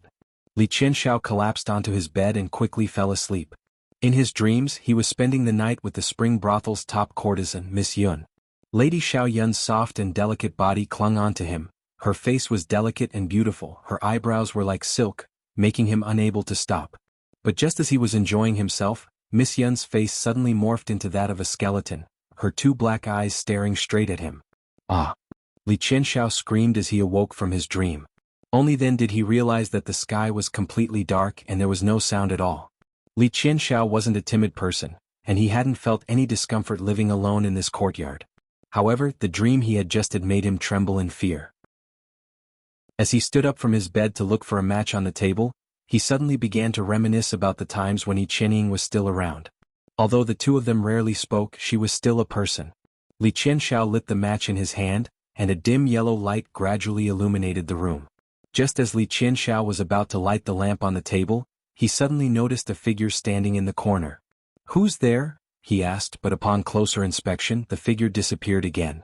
Li Qianxiao wiped the sweat off his forehead with his sleeve, then lit the lamp. "What's wrong with me today?" he muttered to himself. "Why am I having a nightmare and seeing things?" "You're not seeing things, I'm right behind you."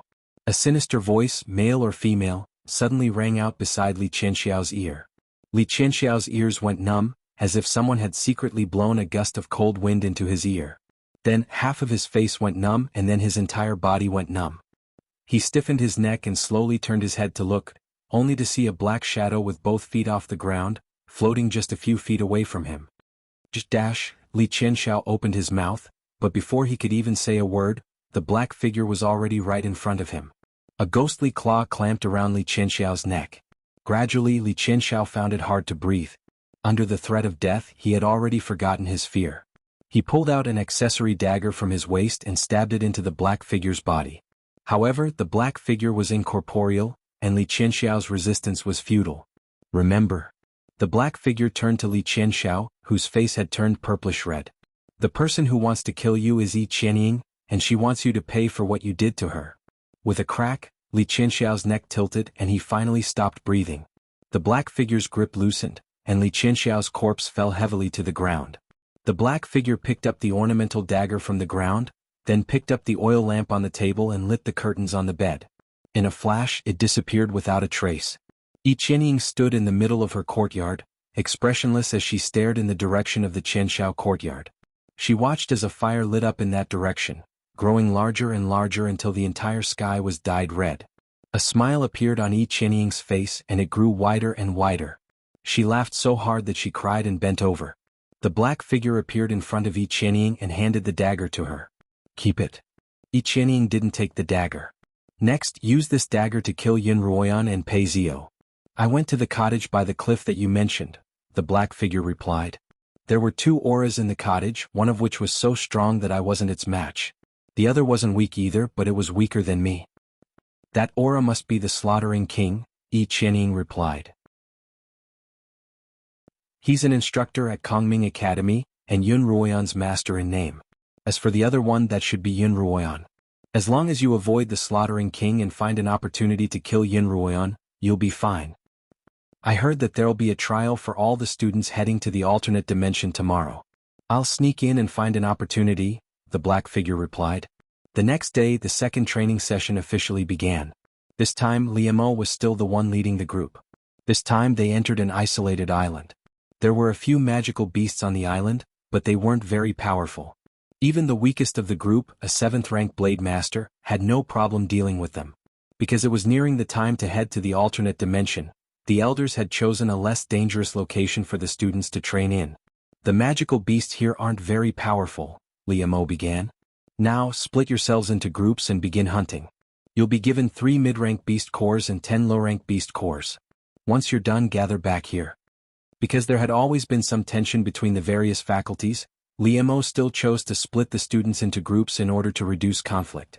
Very quickly, the 29 students split into 7 or 8 groups, each of which headed toward the interior of the island from different directions. Chapter 335. Liemo, Xuanhuan, the Lin sisters and Zhui Yifeng formed a team. Guanruliu Zongyang and the male student called Zhou Lin were in the same group. Pei Zhou Rong Yueshan and another student from the Northern College were in the same group. The rest of the students did the same. They formed groups of 3 or 4 and headed toward the interior of the island from different directions. Liemo and Xuanhuan walked in front of the group, followed by the Lin sisters and Zhui Yifeng. Lin Qingxue followed beside Zhui Yifeng. Last night, the fire in the Crown Prince's courtyard was really scary. The Crown Prince actually died in the fire. Lin Qingxue sighed. Brother Zhua, why do you think a place as rich as Kongming Academy would suddenly have such a strange fire? I don't know. Zhui Yifeng shook his head. Kongming Academy was situated high in the clouds, and the weather had always been mild. Ever since the Academy's founding, there had been almost no records of a fire breaking out. But last night, just as most of Kongming Academy's students had fallen asleep, the Crown Prince's residence was suddenly engulfed in a strange fire. The fire was burning fiercely. By the time everyone discovered it and rushed over to put out the fire, there was nothing left of the Crown Prince's courtyard. By the time one of the instructors rushed into the flames and pulled Li Qianxiao out, he was already burnt beyond recognition. Ruoyan, what do you think? Unable to satisfy Lin Qingxue's curiosity, Zhui Yifeng quickly walked up to Yun Ruoyan's side. There's indeed something fishy about this fire. Her cliffside cottage was quite a distance from the Crown Prince's manor, and she and Liemo had been engaged in dual cultivation that night. As a result, the fire hadn't affected them at all. In the morning, however, the first elder had urgently summoned Liemo, and Yun Ruoyan had accompanied him. They examined Li Qianxiao's corpse, only to find that it had been charred beyond recognition. It was impossible to determine if there had been any fatal injuries, but both Liemo and the first elder detected a strange aura emanating from the corpse. Li Qianxiao is the Crown Prince of the Li Kingdom, and his death in Kongming Academy is a mystery. Emperor Li and Empress Li won't let this matter rest, Lin Qingchen said from behind. The elders are going to have a headache this time, Lin Qingxue continued. Everyone's gaze landed on Liemo, waiting for him to speak. Only Yun Ruoyan knew that Liemo wasn't related to the Li Kingdom's imperial family. In their eyes, Liemo was Li Qianxiao's uncle, but Liemo didn't seem to care at all about his nephew's death. However, Liemo had always been cold and aloof to others, so this unusual reaction was understandable. Liemo didn't want to comment on the matter, but when he saw Yun Ruoyan tilting her head at him, he began, "That's all Kongming Academy can do to get to the bottom of the matter and give him justice. Kongming Academy has always been superior to the 4 kingdoms, and even the emperor of a kingdom can't do anything to it." As they spoke, they had already entered the forest on the island. "Look, there are footprints of magical beasts." Lin Qingxue pointed at a patch of grass in front of them. There were obvious signs of magical beast activity in the grass. As soon as Lin Qingxue finished speaking, there was a commotion in front of them, mixed with the roars of magical beasts. "It sounds like a group of low-rank beasts as well as a mid-rank one," Zhui Yifeng commented. "Let's go take a look," Lin Qingxue and Lin Qingchen said in unison. Liemo's request was for 3 mid-rank beast cores and 10 low-rank beast cores. With such a low request, Yun Ruoyan, Liemo, and Zhui Yifeng naturally didn't need to do anything. Actually, Liemo and Yun Ruoyan didn't need to participate in this trial, but Liemo had to lead the team. Yun Ruoyan, on the other hand, had to accompany Liemo and train her 2 sisters. Not long after they walked in the direction of the commotion, they saw a dozen or so low-level magical beasts. The devil-eyed wolves were besieging a mid-level magical beast, the scarlet flame tiger. Under normal circumstances, low-rank beasts wouldn't dare to provoke mid-rank beasts, unless they had an absolute advantage in numbers. No matter how large or strong mid-rank beasts were, they couldn't use spiritual energy to attack, so their battle was still a melee. By now, quite a few of the wolves had been killed by the scarlet flame tiger, and their corpses were tossed far away. The wolves' wild instincts had been aroused, and they pounced on the scarlet flame tiger and bit it until it was covered in blood. The Lin sisters only saw the scarlet flame tiger lower its head and bite off the neck of the devil-eyed wolf that was biting its foreleg. When the rest of the devil-eyed wolves saw that their companion was killed, they pounced on the scarlet flame tiger even more ferociously. "It looks like we won't even need to do anything to get the beast cores for free," Once both sides are injured, we'll just have to wait for the third party to reap the benefits. Lin Xianxia couldn't help but laugh as she watched the scene unfold before her. Zhui Feng, who was at the side, drew his bow and shot an arrow at the scarlet flame tiger's head the moment she finished speaking. The arrow flew through the air, the snow-white arrowhead creating dazzling sparks in the air. Without the slightest deviation, the arrow pierced the scarlet flame tiger's forehead. The white arrowhead sunk into the scarlet flame tiger's head. The scarlet flame tiger only had time to howl as its two tiger eyes looked in Zhui Feng's direction in despair. Its tall body fell heavily to the ground. All of the wolves froze, and then a dozen pairs of wolf eyes looked in their direction. The powerful aura that the group emitted immediately caused the wolves to tremble in fear, and they began to retreat in the opposite direction of the forest, clearly not wanting to provoke the group. With a whoosh, another snow-white arrowhead shot out, piercing right into the ground where the wolves were retreating. Then, with two whooshing sounds, Zhui Feng shot out two arrows towards the demon wolf pack's left and right sides. The three arrows cut off the demon wolf pack's path of retreat. After doing all this, Zhui Feng looked toward Lin Xianxia. Although he didn't say a word, his actions and gaze were telling her not to think about reaping the benefits of the third party. Qingchen, Qingxue, Yun Ruoyan called out. Yun Ruoyan spoke up. The purpose of this trial is to increase our combat experience. These demon-eyed wolves are among the stronger of the low-rank beasts, and they'll be perfect for you to practice with. Hearing Yun Ruoyan's words, the two sisters glanced at each other, took out their weapons and walked toward the wolves. I'd like to act alone, so I'll leave Qingchen and Qingxue to you, Zhui Feng said to Yun Ruoyan. The spiritual energy in the alternate dimension was denser than in the outside world, and Zhui Feng wanted to find a quiet place to cultivate the shield and whip he had just obtained from the first elder. Yun Ruoyan nodded at Zhui Feng and he turned to leave. Yun Ruoyan and Liemo stood by the side, watching as Lin Qingxue and Lin Qingchen battled the wolves. As 7th-rank blade masters, it was still a challenge for the two of them to face off against a dozen wolves, and Yun Ruoyan made sure not to hurt them at all times. Don't be too nervous. Liemo patted Yun Ruoyan's back. If you're too protective of them, it'll be detrimental to their growth. Yun Ruoyan sighed. I know, but I can't help but be nervous. They're all my family and I can't bear to see them hurt in the slightest. Sister, be careful. Just then a wolf attacked Lin Qingchen from behind. Lin Qingxue reacted quickly and threw the sword in her hand at the wolf's eye.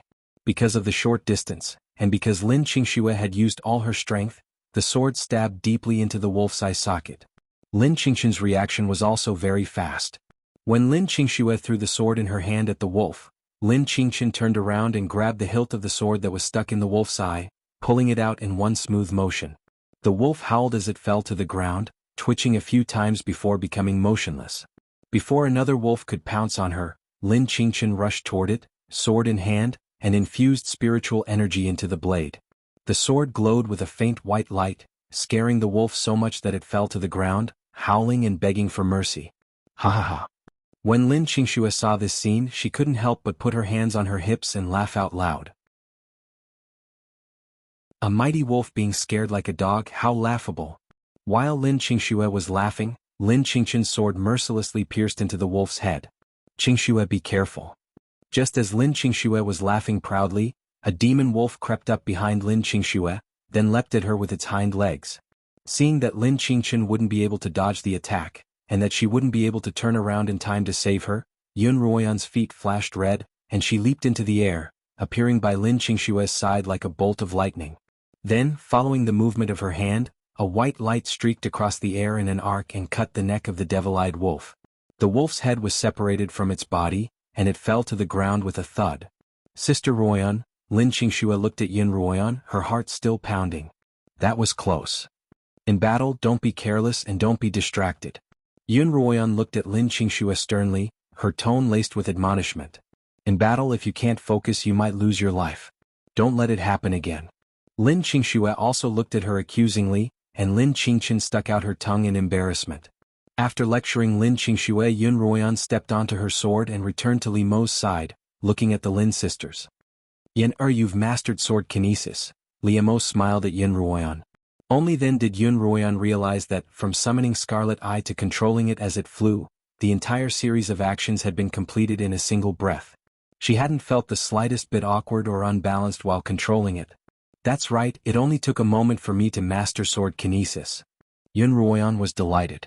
From now on, she would be able to fly on her sword alone, which had been her long-cherished wish. Chapter 337.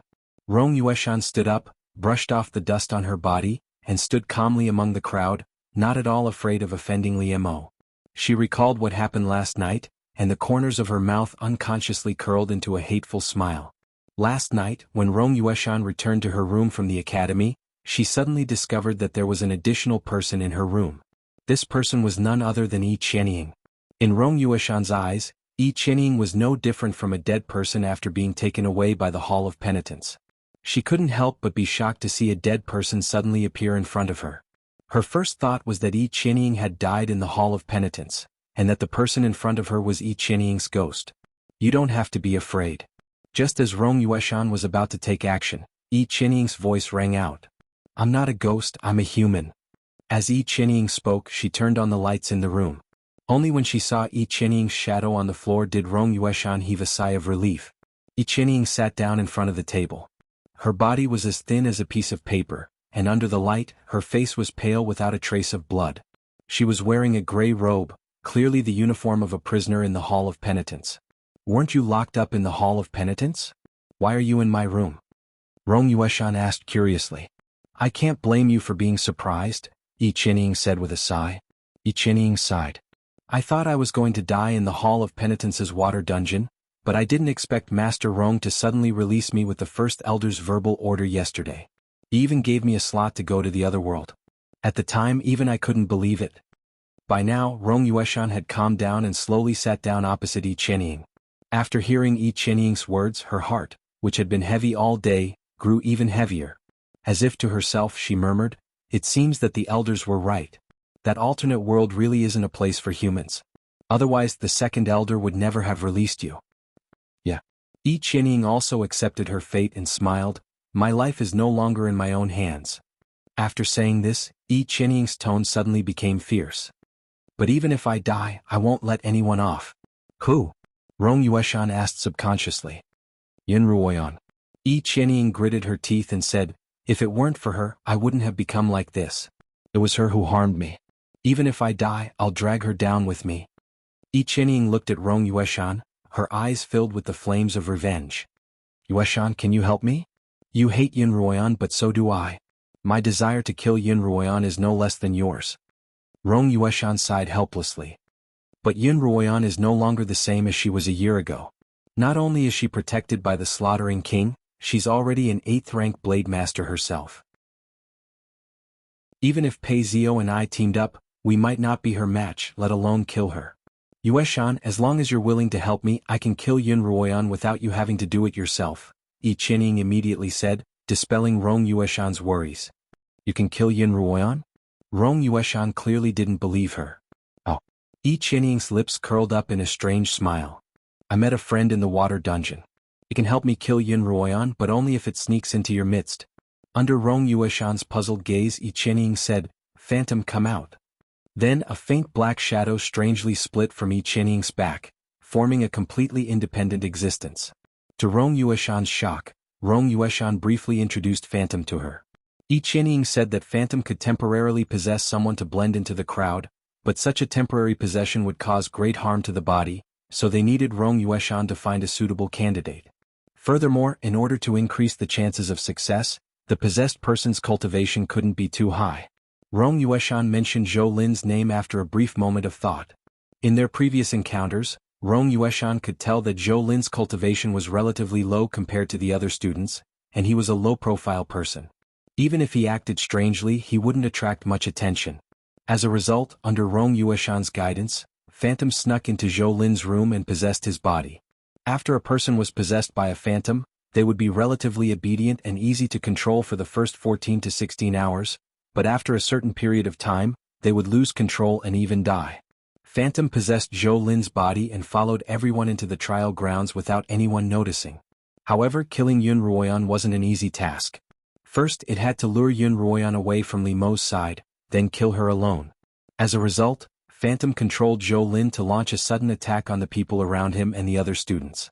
When Zhou Lin's body resisted, it decisively killed him, ambushed Pei Zio, and then possessed Pei Zio's body. Phantom learned from Rong Yueshan that Yun Ruoyan was extremely fond of her two sisters, so it chased after Yun Ruoyan's group, looking for an opportunity to kill Yun Ruoyan. In the blink of an eye, Yun Ruoyan arrived above the forest.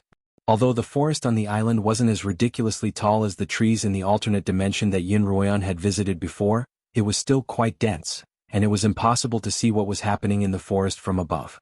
As a result, Yun Ruoyan flew all the way to the place where she had parted ways with the Lin sisters. Then she sprinted in the direction of the two sisters. "Qingxue Qingchen," Yun Ruoyan called out. "Where are you?" But no matter how Yun Ruoyan called out, there was no response. Yun Ruoyan grew more and more anxious and she quickened her pace. After about 15 minutes, Yun Ruoyan discovered a mid-rank magical beast, the Emoya bear. Yun Ruoyan examined the bear's wound. It had been inflicted by a steel sword, and its skull had been split open by the sword. The beast core within its skull had been taken away. Clearly they had been killed by Lin Qingxue and Lin Qingchen. Yun Ruoyan scanned her surroundings and found a green bandage hanging from a tree branch to the east. She hurriedly walked over and picked it up.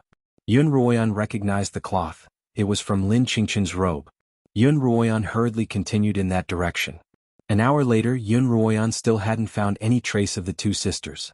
At first, Yun Ruoyan could still see traces of the two sisters, but as time went by, there wasn't even a trace left. "Qingchen, Qingxue, where are you?" Yun Ruoyan anxiously called out to her surroundings. "Oh." Suddenly, she heard the agonized howls of a magical beast from the east. Yun Ruoyan hurriedly chased after the howls. 7 or 8 low-rank magical beasts and red-eyed boars were all lying on the ground, dead. Their stomachs had all been cut open, and their intestines were flowing everywhere. Its skull was also cut open and disappeared. However, its inner Dan was still left in the scarlet eye boar's head and was not taken away. The scene in front of her was exactly as Zongyang and Guanruliu had described. In other words, these magical beasts had all been killed by a crazed Zhou Lin. Yun Ruoyan looked around. Suddenly, a green cloth appeared in front of her again. Yun Ruoyan felt her head buzz. Not good. Qingchen and Qingxue still met Zhou Lin. That green cloth was still hanging from a tree in the east.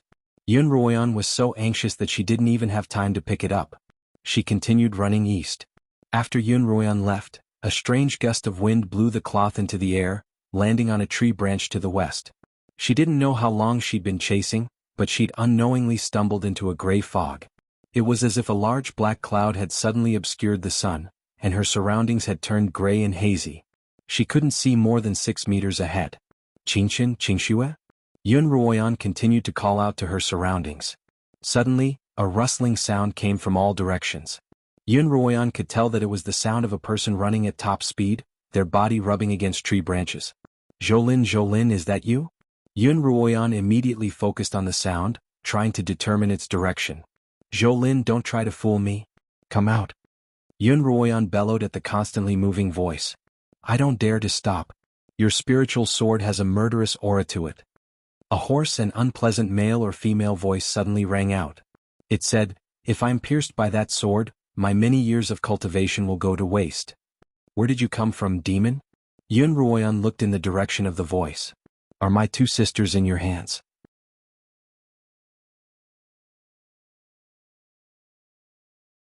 Chapter 338. I have no grudge against you. The person who wants your life is someone else, the Phantom replied. As Phantom answered Yun Ruoyan, she floated in midair and circled around Yun Ruoyan. In the forest below, the Phantom was controlling Pei Zio to circle around Yun Ruoyan in order to distract her. As long as Yun Ruoyan let her guard down, it would mercilessly kill her on the spot. Then it would dig out Yun Ruoyan's heart and give it to Xianxia. This was the price Xianxia had to pay in exchange for her body. However, even after talking to Yun Ruoyan for quite a while, Yun Ruoyan was still on high alert, and she didn't relax in the slightest. Moreover, the Phantom was quite wary of the scarlet eye sword in her hand, so it didn't dare to act rashly. "Who wants to kill me?" Yun Ruoyan continued. "I can't tell you that, not until you're dead." Yun Ruoyan suddenly remembered that Lin Qingxue and Lin Qingchen had told her that Zongyang had seen Xianxia in the academy, but Xianxia hadn't appeared in front of everyone. In the entire Kongming Academy, the only people who wanted her dead were Rong Yueshan and Xianxia. When Yun Ruoyan saw Rong Yueshan, she felt that she seemed more like an accomplice than the mastermind. In that case there could only be one mastermind, Yi Qianying, who had suddenly been released. Did you kill the crown prince Li Qianxiao? Yun Ruoyan suddenly asked. If Yi Qianying could send someone to kill her, then she could have sent someone to kill Li Qianxiao as well. Yun Ruoyan believed that Yi Qianying's hatred for Li Qianxiao was no less than her hatred for Yun Ruoyan. Moreover, Li Qianxiao's death was very strange, and the strange aura that lingered on his corpse was very similar to that of this phantom. Putting all of these together, Yun Ruoyan was almost certain that Li Qianxiao had been killed by this phantom, and that the mastermind behind it was Yi Qianying. Is Yi Qianying the mastermind behind you? Yun Ruoyan asked. Since you already know everything, I can't let you live any longer, the black figure suddenly called out. Pei Zio, kill Yun Ruoyan. Then Yun Ruoyan heard the rustling sound suddenly stop. In just a few blinks of an eye, the rustling sound suddenly turned into a piercing sound that pierced towards Yun Ruoyan. A white beam of light pierced through the air toward Yun Ruoyan. Cloud-breaking spear. Yun Ruoyan cried out in her heart. She quickly took out the Scarlet Eye spiritual sword, but she only had time to shrink it to the size of a dagger before the tip of the spear was right in front of Yun Ruoyan. Yun Ruoyan blocked with Scarlet Eye's dagger. With a clang, sparks flew in the air. Pei Zio's cultivation was lower than Yun Ruoyan's, and he was forced to retreat a few steps before regaining his footing. It was only then that Yun Ruoyan was able to see his face clearly. His face was expressionless and his eyes were lifeless. Clearly he had been controlled by a sorcery spell. Your cultivation isn't low after all. How does your heart taste? The voice asked greedily. The heart of a cultivator with a high cultivation is a great tonic to me, much more nutritious than those inferior beasts. Of course, it'd be even better if you had a cultivator's beast core, but I don't think there's anything as precious as a human's beast core on this low-level continent. The voice kept talking, trying to distract Yun Ruoyan, but she was able to multitask. Her eyes were focused on Pei Zio's every movement, and her ears were focused on every word that came out of the voice's mouth. Seeing that she couldn't distract Yun Ruoyan, the phantom ordered Pei Zio, "What are you waiting for? Kill her." Pei Zio didn't hesitate at all after receiving the order. He threw the spear in his hand at Yun Ruoyan. Yun Ruoyan was very familiar with the spear's movements, and she naturally knew that Pei Zio was using a spell to control the spear to attack her from afar. His cultivation was lower than hers, so this method was much safer. It seemed that even though he had become a puppet, his combat skills wouldn't be affected. Yun Ruoyan gripped the Scarlet Eye, which had transformed into a sword, and prepared to receive the spear's attack. But suddenly her vision went dark, so dark that she couldn't even see her fingers in front of her. The phantom had taken advantage of Yun Ruoyan's preoccupation with the spear to conjure a cloud of ghostly mist that enveloped Yun Ruoyan. Yun Ruoyan hadn't expected this. Before she could even react to the darkness, she felt the spear in front of her. Without any time to think, Yun Ruoyan subconsciously used the Scarlet Eye in her hand to block the spear. With a clang, the Scarlet Eye struck the spear but instead struck the handle of the spear. Yun Ruoyan felt a sharp pain in her neck. The spearhead had pierced through her neck. Fortunately, she had formed a protective layer of spiritual energy around her body in time. Although the tip of the cloud-piercing spear had pierced through the spiritual energy membrane and cut through her skin, fortunately the wound was not very deep. Yun Ruoyan touched the wound on her neck. The bleeding wasn't serious and it wouldn't affect her ability to fight in the short term. Ha ha ha. The phantom suddenly cackled. What fragrant blood. I've suddenly discovered that you're a rare cauldron. Haha, your heart is comparable to the inner core of a peak first-rank cultivator, and it'll be a great tonic for me.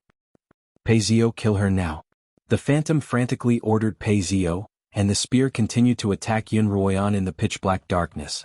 Yun Ruoyan relied on her instincts to block the spear's attacks, but after dozens of exchanges, Yun Ruoyan's arms and legs were riddled with wounds from the spear. Qiao, wake up. I need your help. Yun Ruoyan called out to Qiao in her mind as she tried to fend off the spear's attacks. Ever since Yun Ruoyan had become an 8th-rank blade master, Qiao had been spending more and more time cultivating. Sometimes it wouldn't wake up for more than 10 days.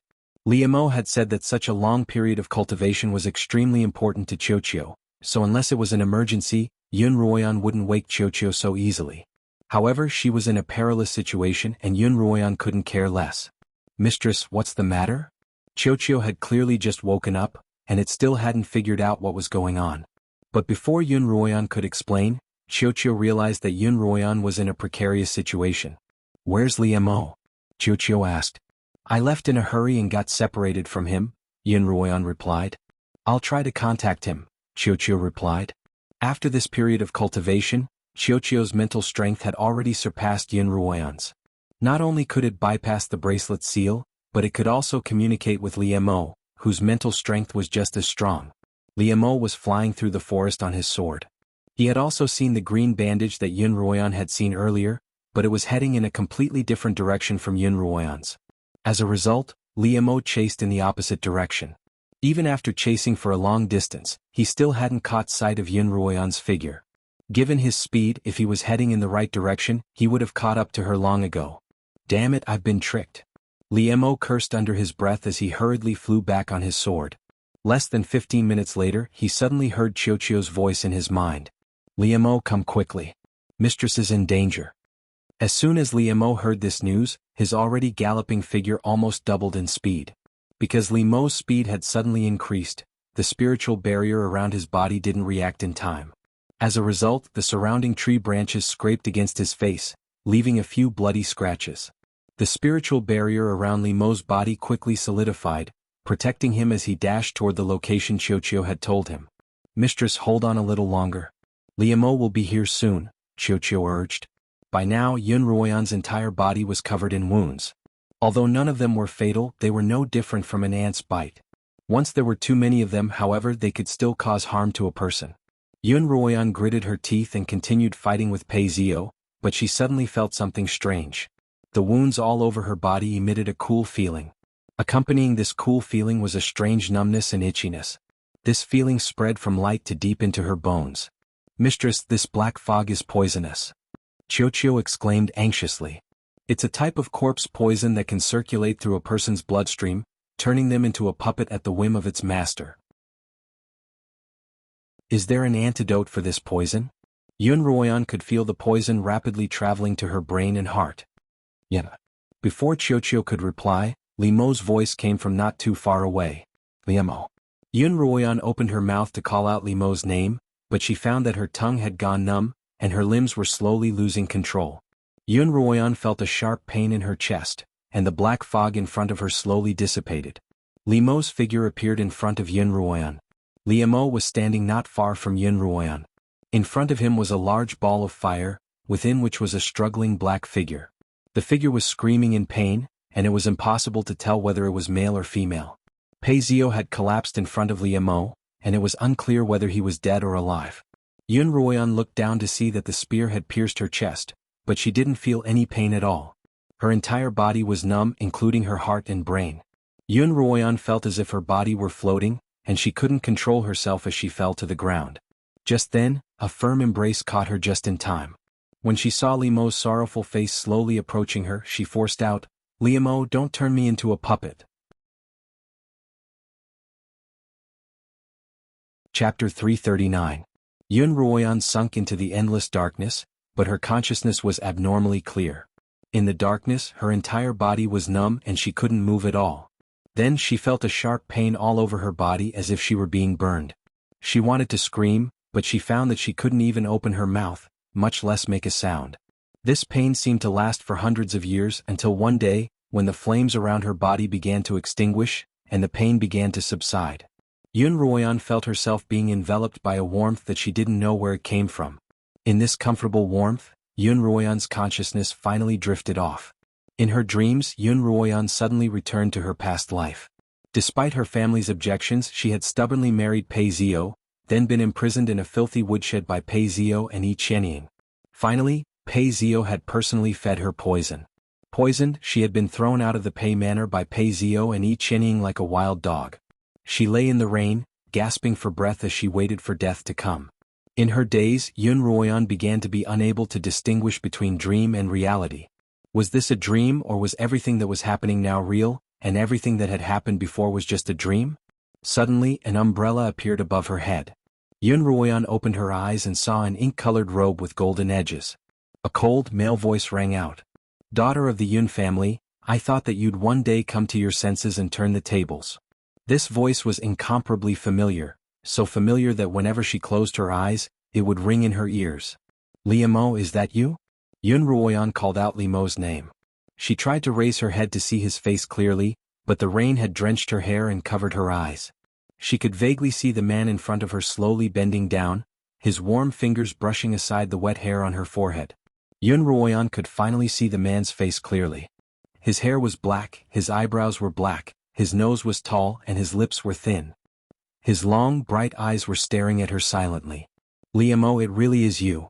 Xuanhuan tried to raise her head and speak, but Liemo clearly didn't hear her. "The weak have no right to live." Liemo's cold voice rang out from his thin lips, then he straightened up and turned to leave. The rain covered her once more and she no longer had the strength to shout. All she could do was reach out a bony hand toward Liemo, as if trying to grab onto something. "Liemo, don't go. Liemo, don't abandon me." On the second floor of Kongming Academy's southern tower, Xuanhuan, who had been unconscious for nearly 2 months, was lying on Liemo's bed. Her hands kept waving in the air as if she was trying to grab onto something. She was so helpless and desperate. Liemo was talking to the first elder outside when he suddenly heard Xuanhuan's murmurs. He rushed into the room and grabbed her hand. Yin, you're awake. You're finally awake." Xuanhuan slowly opened her eyes. When she saw Liemo's face, she tried to reach out with her other hand. "Liemo, don't go, don't. I'm not leaving. I'll stay here with you." Liemo took both of Xuanhuan's hands into his own and placed them on his face. His voice, which had always been calm, was now trembling with excitement. "Don't go, don't." Xuanhuan finally seemed to relax and fall back asleep. Yin. Liemo called out anxiously when he saw that Xuanhuan had fallen unconscious once more. "She'll be fine now that she's awake," the first elder comforted. "She's only unconscious because her mental strength isn't strong enough. Give her some more spiritual pills and she'll wake up very soon. Master will be leaving for the alternate dimension in a few days. I'll stay here with Yen, so you should make the necessary arrangements." "All right, after 2 months of hard work, we've finally managed to save her," the first elder sighed. The grand elder sighed and said, "You don't need to worry too much. You haven't closed your eyes in the last 2 months. Even an immortal physique can't withstand this kind of torment, let alone a mortal body like you." The first elder left Liemo's room. "Yin, you're finally awake." Liemo's heart, which had been heavy for the past 2 months, was finally able to relax as he looked at his daughter's peaceful sleeping face. Liemo didn't dare to recall that day 2 months ago, when he saw Xuanhuan lying in front of him, her body covered in wounds. It was as if his heart had been stabbed by a sharp knife. Even now, Liemo's heart still ached when he thought of that scene. He retrieved a small white jade bottle, poured out a jade-colored pill and popped it into his mouth. After a long while, when the pill dissolved into spiritual energy, he leaned over and kissed Xuanhuan's lips, slowly infusing the pill's spiritual energy into her mouth. Xuanhuan's pale complexion immediately became much rosier. In the 2 months that Xuanhuan had been unconscious, Liemo had been feeding her pills in this manner. When Xuanhuan woke up once more, Liemo was lying by her side, her small body in his embrace. Xuanhuan stared at Liemo's face for a long time before she could confirm that everything in front of her was real, and that everything in her dream was from a distant past. Feeling the warmth of Xuanhuan's fingers, Liemo abruptly opened his eyes. When their gazes met, it was as if 1,000 years had passed. "Yin." Liemo hugged Xuanhuan tightly in his embrace, as if she were a precious treasure that had been lost and found again. The fear of losing her again was evident in Liemo's actions and tone. "Yin, you're finally awake. You really scared me to death." Liemo's voice trembled with joy. The two of them hugged for a long time before speaking. Liemo told Xuanhuan that she had been unconscious for nearly 2 months. Yesterday she had woken up once more, and it was only now that she had truly woken up. "I've been unconscious for 2 months. Xuanhuan exclaimed. Then, as if suddenly remembering something, she asked Liemo, "Did I miss the time to enter the alternate dimension?" "No, we're entering the alternate dimension tomorrow morning." "I didn't think you'd be able to wake up before then," Liemo replied. "But you've only just woken up and your body is still very weak. I've already told the first elder that you won't be able to enter the alternate dimension this time." "What about you?" Xuanhuan asked. "I have to go save Qin Feng as I've already agreed with Thunderbolt. If I don't go, I'm afraid he won't let Qin Feng off. Then I have to go." Xuanhuan sat up anxiously. "I'm fine now, but I haven't eaten in 2 months. That's why my body is so weak." "Yin, don't worry, listen to me." Liemo also sat up. Do you know why you need to be an 8th rank blade master to enter the alternate dimension? Is it because 8th rank blade masters can fly on their swords? Xuanhuan replied. Xuanhuan had also been curious as to why there was such a strict requirement that one had to be an 8th rank blade master to enter the alternate dimension. In order to meet this requirement, the Academy was willing to give spirit-enhancing pills to students who didn't meet this requirement. After all, although a spirit-enhancing pill could instantly raise one's cultivation to that of an 8th rank blade master, it also meant that one's cultivation would forever remain at the 8th rank. In the long run, this would be an irreparable injury to a cultivator.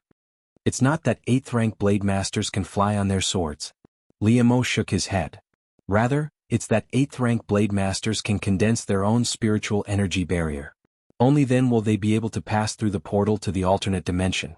Liamo told Xuanhuan that there was a turbulent flow of spatial turbulence, and the blades of wind that the turbulence brought with it were extremely sharp. It was impossible to pass through it with just one's body, and only by condensing a barrier of spiritual energy around one's body would one be able to avoid harm. There's still one more day tomorrow. I can help you recuperate, and if you're able to condense a barrier the day after, you can go. If not, you'll have to stay here and recuperate until I return. Xuanhuan looked at Liamo for a long time, but she couldn't think of a better solution. In the end, she could only nod reluctantly. I'm hungry, Xuanhuan said, clutching her stomach. Xuanhuan hadn't eaten in 2 months, and she had been relying on spiritual pills to sustain herself. As soon as she relaxed, she felt as if her chest was pressing against her back. Xuanhuan had only mentioned it casually. Because it was nighttime, she could only endure her hunger and wait for the sun to rise. However, Liamo stood up without hesitation. He turned to Xuanhuan. Just you wait. I'll go prepare something delicious for you. Liamo left the second floor of the southern tower on his sword. Xuanhuan felt a little apologetic as she watched him leave in the direction of the dining hall. It looks like the outer disciple in charge of the dining hall will have to wake up in the middle of the night to cook for her. About 5 minutes later, Liamo returned on his sword with a lunchbox in his hand. Xuanhuan was about to get up, but Liamo motioned for her not to move. He then placed the box on her bed. It smells so good. What's inside? Before the lid of the box was even opened, the aroma of food wafted out, causing Xuanhuan's stomach to growl. It's your favorite. Liamo smiled as he opened the box and brought out a plate of braised pork and a plate of roasted chicken. The 2 plates of meat emitted a fragrant aroma that permeated the entire room. Liamo handed a pair of chopsticks to Xuanhuan, who impatiently picked up a piece of braised pork and put it into her mouth. The meat melted in her mouth, and the aroma spread from her mouth to her stomach. Her stomach immediately quietened down. It's delicious. Xuanhuan couldn't help but exclaim. Who's the chef to be able to make braised pork taste so good in such a short period of time? It's right in front of you. Liamo smiled. Chapter 340. You cooked all this? Xuanhuan asked incredulously. Liamo smiled and nodded. When he saw that Xuanhuan's mouth was stained with oil, he took out a handkerchief and wiped it away. These past 2 months I've been thinking about how hungry you'd be when you woke up, so whenever I had the time, I'd go to the kitchen and make these 2 dishes of yours. Liamo seemed to have discovered some incredible secret. I discovered that the braised pork and roasted chicken not only cooked faster, but also tasted better if they were cooked with spiritual fire. Xuanhuan looked at the 2 dishes on the small wooden table in front of her, and her heart warmed. No wonder they taste so good. So you use spiritual fire to cook them. If anyone were to find out that a sword saint would use such precious spiritual fire to cook, they'd be so shocked that they'd bite their own tongues. Seeing Xuanhuan smiling contentedly as she ate the food he'd cooked, Liamo felt a deep sense of satisfaction in his heart. The scene in front of him was exactly what he'd been looking forward to for the past 2 months, and he couldn't help but reach out to brush aside a strand of hair on Xuanhuan's forehead. When Liamo's warm fingers touched Xuanhuan's forehead, she froze. In her dream, she had looked up at Liamo amidst the heavy rain, and Liamo had reached out to brush aside her stray hair. What's the matter? Seeing that Xuanhuan was motionless and dazed, Liamo asked worriedly, Is the wound on your chest hurting? Xuanhuan's chest had been pierced by Pei Zio's spear. Fortunately, the tip of the spear had missed her heart by half an inch, or even Liamo and the first elder wouldn't have been able to save her. Xuanhuan touched the wound on her chest. Even through the thin material of her clothes, she could still feel the slight protrusion of the scar, but she didn't feel any pain. I've given you a high-grade spiritual pill, and the wound has mostly healed. If you keep using it for a few more days, even the scar will disappear completely, Liemo explained as he touched Yunruoyan's forehead. Yunruoyan looked up at him, her eyes suddenly glazed over. What's the matter, Yin? Are you feeling unwell? Liemo looked at Yunruoyan nervously. Liemo, I'm scared. What are you afraid of? With me around, you don't have to be afraid of anything. I'm afraid that everything in front of me is a dream. Yunruoyan murmured as she leaned into Liemo's embrace, her arms wrapping tightly around his waist. I had a dream when I was unconscious. Yunruoyan's voice was small. In my dreams, you're still that cold and cheerless prince, and I'm a homeless man on the streets on the verge of death. You just looked at me coldly, said a few words to me coldly, and then left. I wanted to cry out your name, but no sound came out. I could only stretch out my hand in vain to grasp you. But I couldn't grab onto anything. I could only watch as you walked further and further away, leaving me with only a cold back view. Liemo, I'm so afraid that this dream will become reality. I'm afraid that everything I'm seeing right now is just a dream. Liemo could sense her fear, and this fear of losing her had been a constant part of his life for the past 2 months. Look at me. Liemo cupped Yunruoyan's face in his hands. Their eyes met, and their eyes seemed to be filled with a sea of stars. This isn't a dream. Liemo placed Yunruoyan's hand on his own face. I'm real. Yes. Yunruoyan finally smiled. Liemo, don't ever leave me, alright? Don't ever let me see your back slowly fade away from me. It's a cold, painful feeling and I'm afraid just thinking about it. Alright. Liemo leaned forward and kissed her. Their two bodies, so attached to each other, quickly became fiery hot. Liemo had pinned Yunruoyan to the ground, and Yunruoyan had kicked over the small wooden table on the bed. Yenner, your body? Liemo suppressed his body's desire as he looked at the blushing Yunruoyan. I'm fine. Yunruoyan wrapped her arms around Liemo's neck and planted a light kiss on his lips. Liemo, I need you to treat my wounds. She gasped for breath. Liemo, I need you to heal me. Liemo could no longer suppress his body's desire. With a wave of his hand, he pulled down the bed drapes. Through the hazy white bed drapes, a dazzling white light began to shine. In the gloomy night, a figure stood silently in a hidden corner outside the southern tower. Zhuifeng held a wild rabbit that he had carefully roasted, and he had been standing there for who knew how long. For nearly 2 months he had been standing there every night. Yunruoyan loved to eat his roasted meat, and Zhuifeng knew that the first thing she would do when she woke up would be to eat. As a result, he had been waiting for her every day. Ever since Yunruoyan had been brought back to the southern tower, Zhuifeng had only seen her once with the Lin sisters. Since then, apart from the first elder, Liemo had forbidden anyone from approaching Yunruoyan. Even so, Zhuifeng continued to wait day after day for nearly 2 months. Even though he knew that his efforts would be futile, and that he wouldn't be able to see Yunruoyan even if she woke up, he would. But every night, Zhuifeng couldn't help but come, as if this was the only way he could make himself feel better. When Zhuifeng thought back to when he had seen Liemo carrying Yunruoyan, who was covered in blood and barely breathing, he couldn't help but blame himself for leaving her. Why had he left Yunruoyan in Liemo's care? If he had stayed by her side as he had in the past, she wouldn't have been so heavily injured. When Zhuifeng saw Liemo fly back to the southern tower with the lunchbox, he excitedly stepped forward. Yunruoyan had finally woken up. Zhuifeng looked up at the light above the southern tower and let out a soft sigh. Ruoyan, I, Zhuifeng, swear that from now on, even if I have to sacrifice my life, I'll protect you from any harm, Zhuifeng vowed. Zhuifeng stared at the light of the southern tower until it was extinguished. Only then did he turn and leave. Instead of returning to the central tower, he went straight to the edge of the cliff, where he placed the cold meat over the fire and continued roasting it. Suddenly, a black shadow appeared behind Zhuifeng. Master, Zhuifeng called out to the shadow. I've told you many times that I'm not your master. The shadow sat down opposite Liemo. Whether or not you acknowledge me as your disciple, the one who taught me cultivation is my master. As Zhuifeng spoke, he handed the reheated meat to the black-clothed man.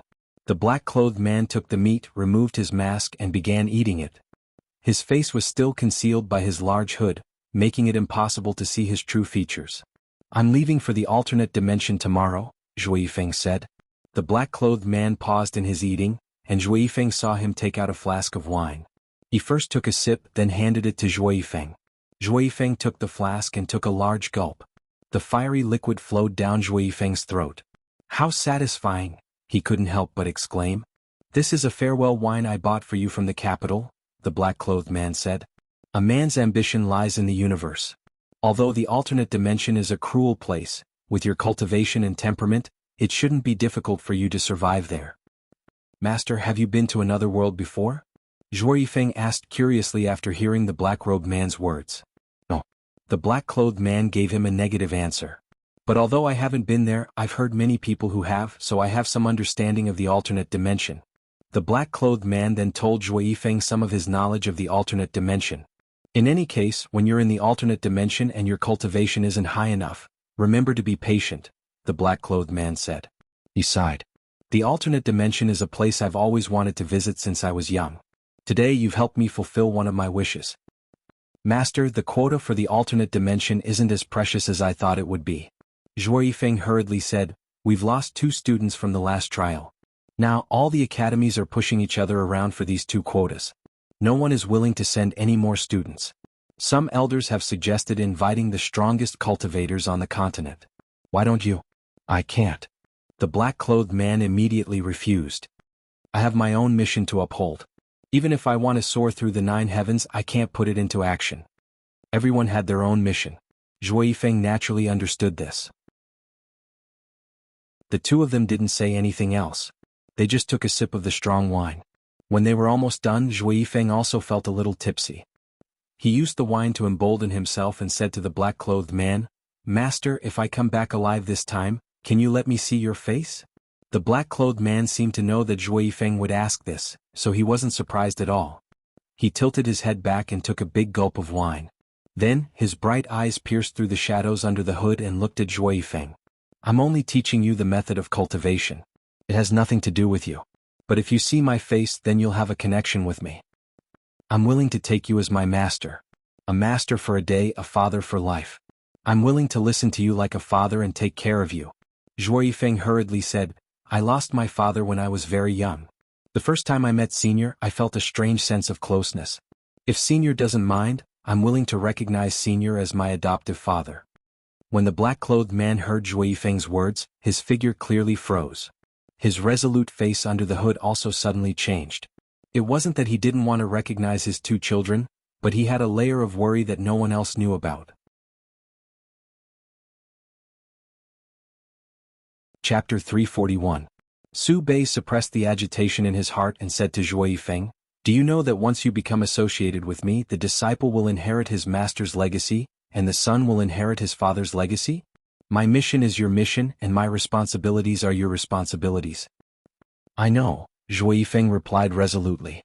"You don't even know what my mission and responsibility are, so how dare you accept this mission and responsibility?" Don't be in a hurry to answer me. You're a free man now, and you can use your own abilities to soar through the heavens. As long as you work hard enough, you'll definitely have your own accomplishments. I don't wish for you to be restricted in any way. But, no matter how great my accomplishments are, what's the point if there's no one to share them with?" Zhui Feng smiled bitterly. "I only have a sister, but she doesn't wish for me to have any accomplishments. Her only wish is to have parents, to have me, and to have a stable home. But I can't fulfill this wish. I'm sure she'd be overjoyed if I could have a foster father." When Zhui Feng mentioned Zhuolin, the image of a skinny little girl surfaced in Su Bei's mind. When Zhuolin was born, Su Bei hadn't been by her side. He'd only seen her once when she was very young, and Zhuolin's impression of him was based on Zhui Feng's description. As a result, when Su Bei appeared in front of Zhuolin didn't recognize him. She walked past him with a basket in her hand, not knowing that this tall man was her father. Su Bei followed Zhuolin all the way to the gates of the Lin Manor, only turning to leave after Zhuolin entered. "We'll talk about this matter after you return from the other world." Su Bei ended his conversation with Liemo with these words. He stood up and said, "We'll be leaving the day after tomorrow, so you'll have to cultivate diligently for the next 2 days. How's your progress with the advanced wood-type cultivation technique I just taught you?" Zhui Feng tossed the empty wine bottle in his hand over the cliff and stood up as well. He raised his hands and countless vines appeared out of thin air. The vines gathered together in the air under Zhui Feng's command and twisted into a huge whip. With a snap, it hit a nearby rock and the rock was instantly smashed into pieces. But as the stone crumbled, the whip made of twisted vines also dissipated into nothingness. You've trained your spiritual energy adept cultivation method pretty well, but your spiritual energy cultivation is still lacking. Su Bei took out a small black bottle and threw it to Zhuo Yifeng. This is a spirit medicine that can help expand your spiritual sea. Take it and cultivate as much as you can. It will help you make some progress in 2 days. Zhuo Yifeng looked at the bottle in his hand and said, "Thank you, master." But when he raised his head, the man in black had already disappeared. After a day and a night of dual cultivation, Xuanhuan felt that her injuries had indeed healed significantly, but her cultivation still couldn't return to the 8th rank she had been before her injury. Xuanhuan couldn't help but grow a little anxious. Liemo comforted her. It's already a miracle that you've recovered from such a serious injury. But at dawn tomorrow the portal to the other world will open. Before then I have to regain my 8th rank cultivation. Haste makes waste. Liemo's expression was solemn. Even if you're dual cultivating with me, your body won't be able to take it for too long. You have to rest tonight. But? Xuanhuan wanted to refute. No buts, Liemo interrupted her. Xuanhuan's face fell, and Liemo's heart ached when he saw her aggrieved expression. He pulled her into his embrace. Be good. Close your eyes and get some rest. Who knows, you might be back to 8th rank by tomorrow morning. Liemo coaxed her softly, his hand slowly reaching for the back of Xuanhuan's neck, finding a sleeping acupoint. Don't try to coax me. That's too unlikely, Xuanhuan muttered. No matter what, I'm going with you. As she spoke, she finally closed her eyes and sank into a deep, dark sleep. By the time Xuanhuan opened her eyes, the sky was already bright. Liemo! Xuanhuan screamed as she sat up on the bed. When she realized that there was no one beside her, she immediately stood up.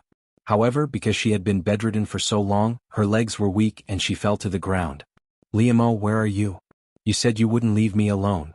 You didn't keep your word. Xuanhuan screamed as she held onto the ground, tears streaming down her face. Liemo, you bastard, I'll never trust you again. Who are you scolding? Liemo's voice suddenly rang out. Xuanhuan hurriedly raised her head toward the source of the voice.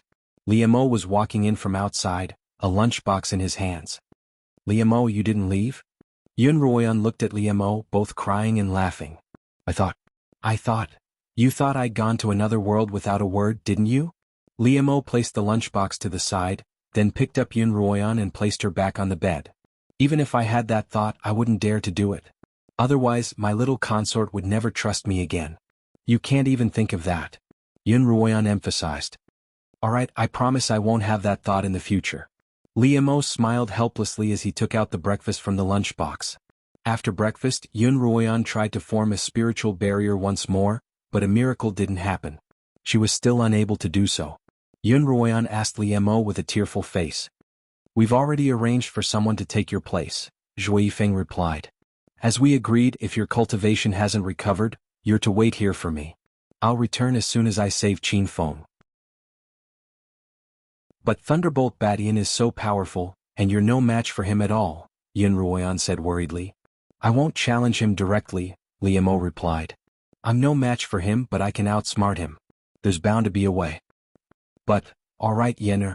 Liemo interrupted Xuanhuan. Don't worry, I'll definitely come back unscathed, alright?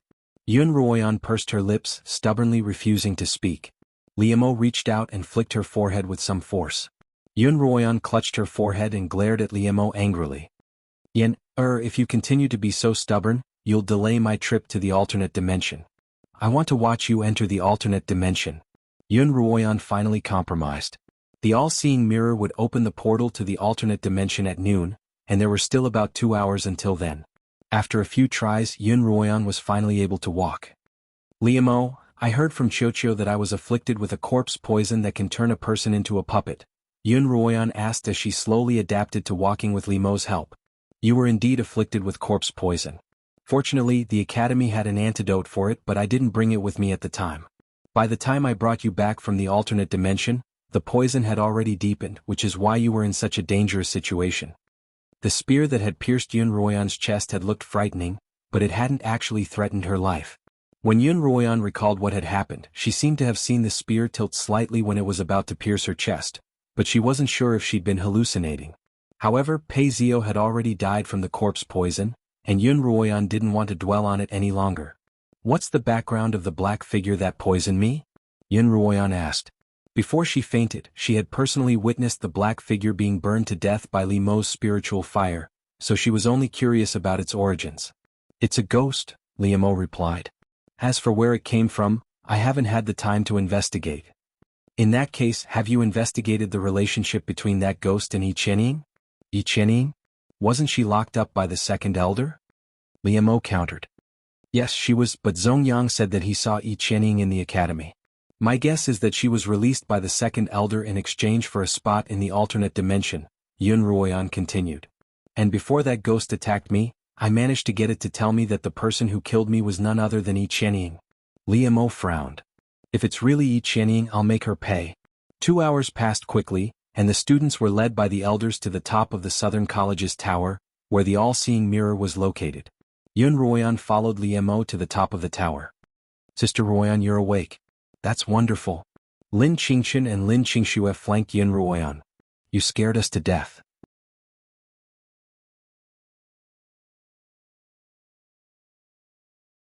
Chapter 342. "The second elder hasn't appeared yet," Yun Ruoyan murmured. "He must be late on purpose," she thought. "He'll only appear when everyone has entered the alternate dimension and the all-seeing mirror is about to close. By then, even if there's something wrong with Yi Qianning, no one will be able to hold her accountable. What a sly old fox." Yun Ruoyan's guess wasn't wrong at all. That was exactly what the second elder was thinking. After all, Yi Qianning was a sinner, and if she were to be used as a substitute, the other elders would surely object. As such, he might as well kill her first. The first elder frowned when he saw that the second elder hadn't arrived. He whispered a few words to Tsang Song beside him, instructing him to go to the Northern College and see what was going on. The students of the Southern College were lined up in front of everyone else. "The all-seeing mirror has opened. Everyone get ready to enter the alternate dimension." As soon as the first elder finished speaking, a commotion broke out among the students.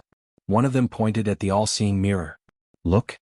Yun Ruoyan looked up at the all-seeing mirror, only to see that the dazzling white light in the mirror had begun to spin faster and faster, forming a whirlpool. Then the vortex flew out of the all-seeing mirror and landed on the ground, slowly expanding into a whirlpool. "Everyone step back. The students of the southern courtyard will be in front. Everyone line up and prepare to enter." The great elder ordered. He told the students to maintain a certain distance and enter one by one. "Sister Ruoyan, we're leaving now. Wait for us to return." Lin Qingxue and Lin Qingchen held onto Yun Ruoyan's hands reluctantly. Zhuo Yifeng's gaze swept over Yun Ruoyan's body. "Let's go." He then led the way to the front of the group. "Yen, be good in the Southern College." Li Mo placed his large hand on Yun Ruoyan's cheek, and they felt each other's warmth for the last time. "Your body's still weak and the cottage by the cliff's edge is a little cold. Stay in the Southern Tower, and the first elder will take care of you. I'll be leaving now." Li Mo turned to leave, but Yun Ruoyan grabbed him by the hand. "Yen, be good." Li Mo was a little helpless. "You promised me that you would never show your cold back to me." Yun Ruoyan lowered her head, and her soft voice drifted into Li Mo's ears. "Let me send you in, all right?" Li Mo couldn't resist Yun Ruoyan's pitiful voice. Holding her hand, he led her to a spot not far from the all-seeing mirror. "This is as far as I can go. Any further and we'll be affected by the turbulence in the passage." Li Mo stopped and turned to Yun Ruoyan. "Li Mo, hurry up. It'll be your turn soon," the first elder said. Both Yun Ruoyan and Li Mo looked in the direction of the whirlpool. Lin Qingchen and Lin Qingxue were standing in front of the whirlpool about a person's length apart, and they were also looking in Yun Ruoyan's direction. Zhuo Yifeng had already taken the lead and walked in. Both sisters had formed a barrier of spiritual energy around their bodies, but even so, the turbulence in the passage still caused their hair and clothes to flutter in the wind. The two of them simultaneously waved at Yun Ruoyan, and then Lin Qingchen turned around and extended a hand to Lin Qingxue. Lin Qingxue hesitated for a moment, but she had already subconsciously reached out to grasp Lin Qingchen's hand. Hand in hand, the two sisters entered the whirlpool. The first elder frowned slightly but didn't say anything. "Next," he said to the next student, who was also the last student from the South Campus. That student had taken the spot of Zhou Lin, who had been killed by a ghost. Because his cultivation wasn't high enough, he had consumed a spirit-enhancing pill to forcibly raise his cultivation to 8th rank. The male student looked very nervous as he walked towards the whirlpool door. When the spirit force suddenly condensed on his body, he was shocked. Only when he discovered that the barrier could protect him did he relax and boldly walk into the whirlpool. Be a good girl. Liemo kissed Yunruoyan on the forehead, then pried her hand away from his sleeve. Step by step he walked toward the whirlpool facing Yunruoyan. Yunruoyan couldn't help but take a step forward. The first elder's berating voice rang out. Ruoyan, don't go any closer. Yunruoyan stopped in her tracks. She watched as Liemo drew closer and closer to the vortex, his long ink-black hair and loose robes fluttering in the wind. Wait for me to come back, Liemo called out just as he was about to enter the whirlpool. Yunruoyan, on the other hand, flashed a bright smile at Liemo before she suddenly sped up and ran toward him. Yunruoyan. As the first elder and Liemo cried out in surprise, Yunruoyan rushed into Liemo's embrace, and the two of them fell into the whirlpool together. Yunruoyan felt a searing pain all over her body, no less intense than the searing pain she had felt when she was unconscious. The searing pain in her dream had been caused by the corpse poison, but the searing pain now was caused by the blades of wind that had cut into Yunruoyan's body. The moment she fell into the vortex gate, her back, arms and calves were cut by the wind blades, leaving behind dozens of small wounds. Fortunately, Yunruoyan's face was buried deep in Liemo's chest, and she wasn't injured at all. Liemo's reaction was swift, and his barrier of spiritual energy quickly wrapped around Yunruoyan, protecting her from further harm. Are you? Liemo's tone was inevitably a little angry. I've never been an obedient girl. Yunruoyan raised her head and looked at Liemo, her smiling eyes seeming to gather all the stars in the night sky. Liemo, I bet you won't push me away. Why would I push you away? Liemo sighed, hugging Yunruoyan's small body tightly in his embrace. The spatial turbulence continued, and it grew more and more violent. Liemo focused all his energy on forming a barrier of spiritual energy around his body, protecting the two of them from the blades of wind. Yunruoyan looked around her. There were other students around them, all of them swaying unsteadily in the turbulence like kites with their strings cut. Yunruoyan searched for the Lin sisters and finally she found them. Not far away, the two of them were still holding each other's hands tightly. The two of them swayed left and right from time to time and spun non-stop. The situation was not good. Zhuifeng wasn't far from them, but he was still able to maintain his stability, and his swaying wasn't too large. In the turbulence of space, it's easiest for a person to maintain stability alone, Liemo explained. The larger the body, the larger the area of impact, and the easier it is to attract the blades of wind. Only after hearing Liemo's explanation did Yunruoyan understand why the first elder had allowed them to enter one by one, rather than as a group. The Lin sisters hadn't realized this, but Zhuifeng had. Yunruoyan watched as he tried to get closer to the two sisters, then gestured for them to let go of each other's hands. The two sisters finally reacted, letting go of each other's hands, and their bodies instantly stabilized. Yunruoyan also let out a sigh of relief. She burrowed into Liemo's robes, sticking close to his body as much as possible to reduce her presence. Yunruoyan was petite to begin with, and during this period of time she had lost even more weight. Now that she was in Liemo's embrace, she really didn't have much of a presence. After the first wave of spatial turbulence passed, Yunruoyan felt that she had finally calmed down. Just then Qiuqiu's voice rang out in her head. Mistress, there's danger. Yunruoyan subconsciously wanted to poke her head out of his robes to see what was happening outside, but Liemo pressed down on her head. All Yunruoyan heard was a hoarse voice that she couldn't discern whether it was male or female. Slaughtering King, how have you been? It's that ghost that harmed me. Yunruoyan's heart jolted. She had clearly seen Liemo burn it to death with spiritual fire, but it hadn't died. Anxiously, Yunruoyan turned her head to look through the gap in her robes. All she saw was a black shadow floating about 10 feet away from them. You're not dead? Liemo stared at the black shadow in front of him, unable to hide the shock in his voice. A murderous glint flashed in his eyes. I've always been a dead person, the black shadow replied. It's not easy to make a dead person die again. If not for the fact that His Highness was so anxious to save his beloved woman and burn me with spiritual fire for 2 more hours, perhaps I really would have been reduced to ashes. Unfortunately, the Slaughtering King clearly didn't have the patience to do so, so I was lucky enough to survive. Who are you? I didn't have a name before and I was nothing more than a ghost. But now I have a name. Your Highness, you can call me Yi Qianying. The black shadow moved to the side as it spoke, and Liemo saw a person floating behind it, shrouded in spiritual energy. The person's face was thin, and her hair was disheveled. Even so, Liemo recognized her as Xianxia. Xianxia's eyes were wide open, and her face was expressionless as she floated in the air. She looked like a puppet without the slightest trace of life. "You turned her into your puppet?" Liemo asked. "She volunteered to be my puppet," the ghost replied. "When I met her in the Hall of Penitence's water dungeon, I discovered that she possessed a rare body of Yin energy. Only such a body could withstand my possession without dying too quickly. As a result, I lured her into an agreement. As long as I killed Li Qianxiao, Pei Zio, and Yun Ruoyan for her, she would sell her body to me." "So you were the one who killed Li Qianxiao?" "That's right," the ghost replied.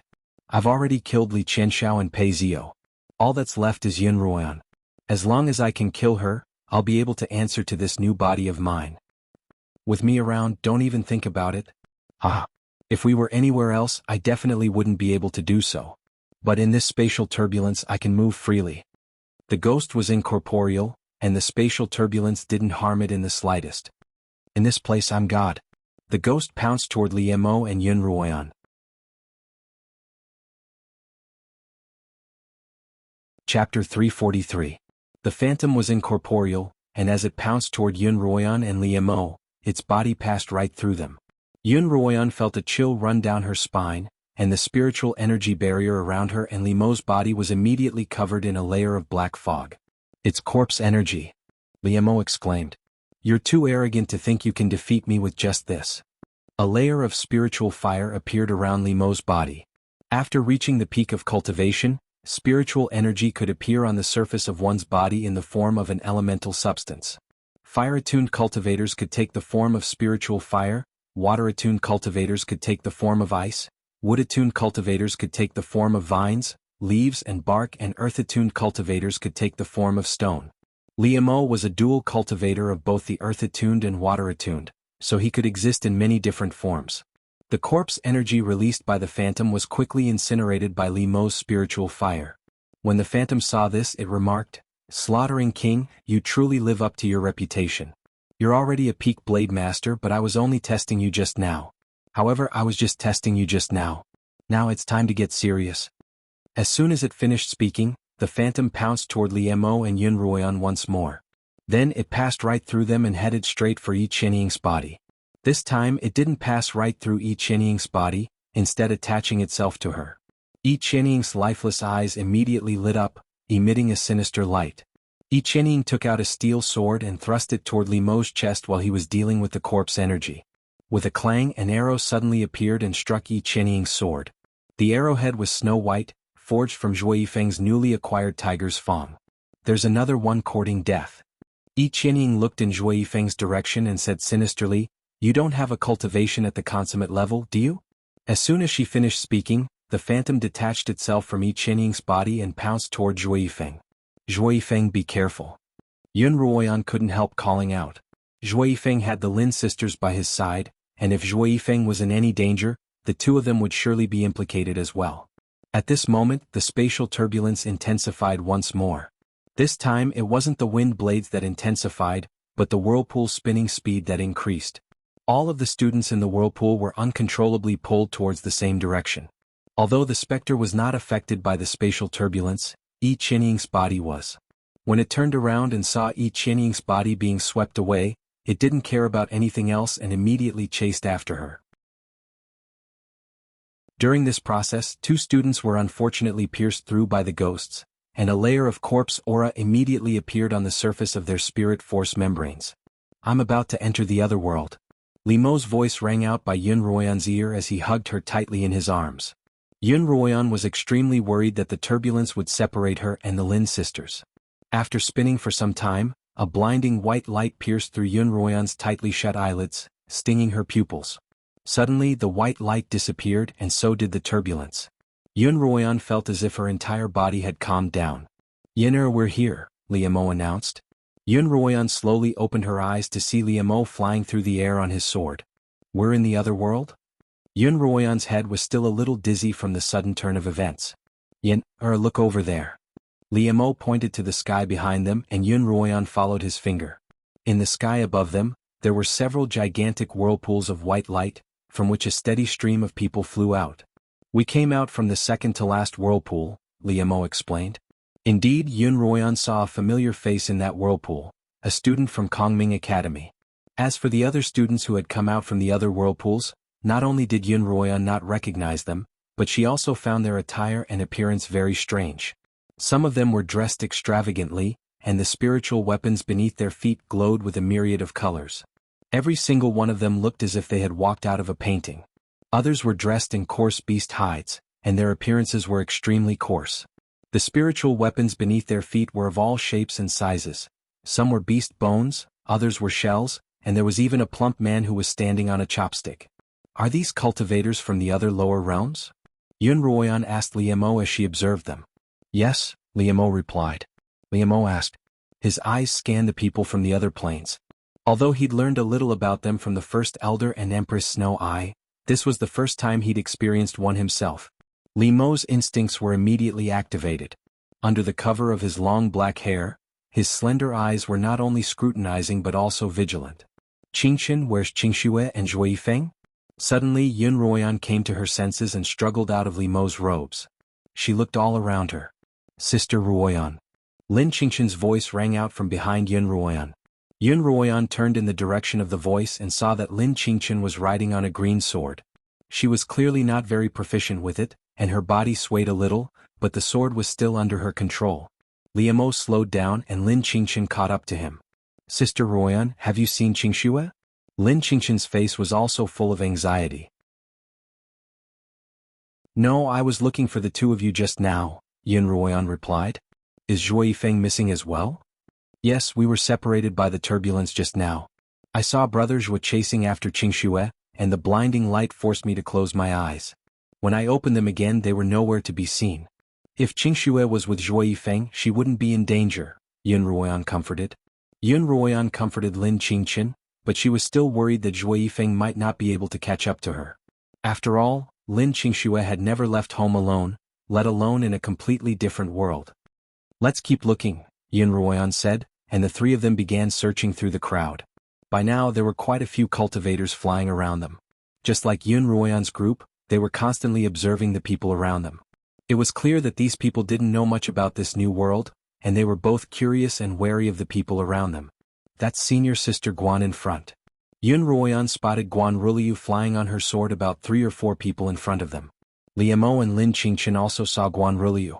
Liemo sped up on his sword and Lin Qingchen followed closely behind. Just as Liemo was about to overtake the person in front of him, that person seemed to be intentionally blocking Liemo's path. If Liemo went left he would go left, and if Liemo went right he would go right. Whether it was up, down, left, or right he blocked Liemo's path. Unfortunately, this man was abnormally plump, like a small mountain, and the pair of slender chopsticks beneath his feet wasn't slow either. Qingchen. Yunruoyan turned and gestured to Lin Qingchen, who understood. While the fatty was blocking Liemo's path to the right, Lin Qingchen dodged to the left and narrowly overtook the fatty from his left. Damn it. The fatty bellowed like a bull, then sped up to chase after Lin Qingchen. Liemo also sped up, overtaking the fatty from above, separating him and Lin Qingchen from each other. Yunruoyan couldn't see through the fatty's cultivation, but she guessed that it was higher than hers. However, from the speed at which he had chased after Lin Qingchen, he couldn't outrun Liemo. From this, Yunruoyan guessed that he was a mid-9th rank blade master. Where did these lowlifes come from? Don't you know the rules? A boisterous bellow rang out from behind Yunruoyan and Liemo. Watch me use my chopsticks to kick their butts. Both Yunruoyan and Liemo frowned at the fatty's crude words. Liemo turned back to the fatty and waved his hand, sending a sparrow flying toward the fatty's face like a dagger. What's that? The fatty didn't see what it was, but he subconsciously reached out to hit it. The sparrow nimbly dodged the fatty's attack, its long sharp beak stabbing toward the fatty's large nose. My nose is going to fall off. The fatty howled as he clutched his nose with one hand and tried to grab the sparrow with the other. However, the sparrow was unusually agile, and as soon as it succeeded, it turned around and flew back to Liemo. Just you wait, I'm going to strangle you to death, the fatty roared. Old fatty, don't chase after it. At this time, a hot woman wearing a short shirt and shorts caught up with the fat man. She said to the fat man, that was a soul-stealing bird just now. If it screeched at you, you would immediately pass out. No one would be able to catch you with your size and you'd fall to your death. The fatty looked at Limo's back in shock. According to you, he's actually being polite to me? This man's cultivation is unfathomable. This isn't the Liyuan continent, so you'd better restrain yourself and go look for our lost teammates, the woman ordered, then turned to look at Limo's back with a pair of wild eyes. Limo felt a pair of eyes on him from behind, but he didn't turn around. Before he had a better understanding of this world, it was best not to get too involved with strangers. Well done. Xuanhuan looked at the soul-stealing bird perched on her hand. Flapped its wings twice as if to say, it's a piece of cake. Before flying off to either side of Xuanhuan or Liamo, this greedy bird has gotten used to being wild, Liamo commented. Ever since Liamo had brought Mo back to the Xianhuan continent from the forest of giant trees, it had disappeared without a trace, but Liamo hadn't paid much attention to it. Just a few days ago, the little fellow had suddenly returned, hiding in Limo's wide sleeves and sleeping until it was awakened by the spatial turbulence. In front of them, Lin Qingchen had already caught up to Guanruliu, and Liamo had sped up to catch up to them. Have you seen Zongyang? Guanruliu asked as soon as she saw Xuanhuan and Liamo. Guanruliu and Zongyang had also entered the vortex one after the other, but the two of them had also been separated by the spatial turbulence. As a result, Zongyang and Xuanhuan's group now had one more person to look for. Just as they were frantically searching for him, a scream suddenly rang out from the crowd on their left. The group that had been flying peacefully away from the vortex suddenly became chaotic. The four of them turned around and saw a figure riding on a yellow sword light, rushing left and right in the crowd. Loud shouts rose and fell from the crowd. Where did this demon come from? Kill this demon that bites people. When everyone saw the person who was surrounded by a few people, their hearts instantly turned cold. That person was none other than Zongyang, whom they had been searching for.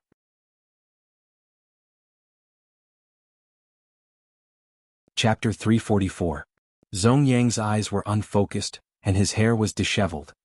His mouth was full of blood, and his white robes were also stained with it. Beneath his feet was a yellow sword aura, and his body was askew as if he would fall at any moment. At the moment he was surrounded by 7 or 8 cultivators. 2 of them were clutching their necks and blood was seeping out from between their fingers. Clearly their blood vessels had been injured. Xuanhuan and Liamo exclaimed at the same time. Corpse poison has entered his body. As it turned out, one of the 2 students who had passed through the whirlpool gate was Zongyang. Who cares where he came from? Let's kill him first. One of the beast-skin students who had been bitten by Zongyang shouted angrily. He looks like he's been poisoned. I wonder if it's contagious. The other student who had been bitten was a handsome young man dressed in embroidered robes. If that's the case, all the more reason to kill him. The others were all afraid that they would be the next to be bitten. They drew their weapons, ready to charge at Zongyang and kill him on the spot. Stop! A shrill voice came from not far away. The crowd turned to see a white-robed girl galloping toward them on a green sword aura. Guanruliu arrived in front of Zongyang and called out, Zongyang, what's wrong? Zongyang's eyes were unfocused as he looked at Guanruliu. As if he didn't recognize her, he bared his bloody teeth at her. You've finally found a companion, the man who had been bitten said. Your companion bit me and I'm going to take his life. Are you going to step aside or are you going to die with me? Guanruliu turned around and stood in front of Zongyang. She said coldly, if you want to kill him, you'll have to ask this sword in my hand first. As she said this, she took out a green jade-like spirit sword. Miss, be careful. At this moment, a young girl's voice rang out. Guanruliu immediately dodged, but Zongyang, who was behind her, suddenly attacked her. If she hadn't dodged quickly enough, she probably wouldn't have been able to escape. Zongyang once again charged towards Guanruliu. Guanruliu's cultivation was higher than Zongyang's, and she cultivated a wood-type cultivation method.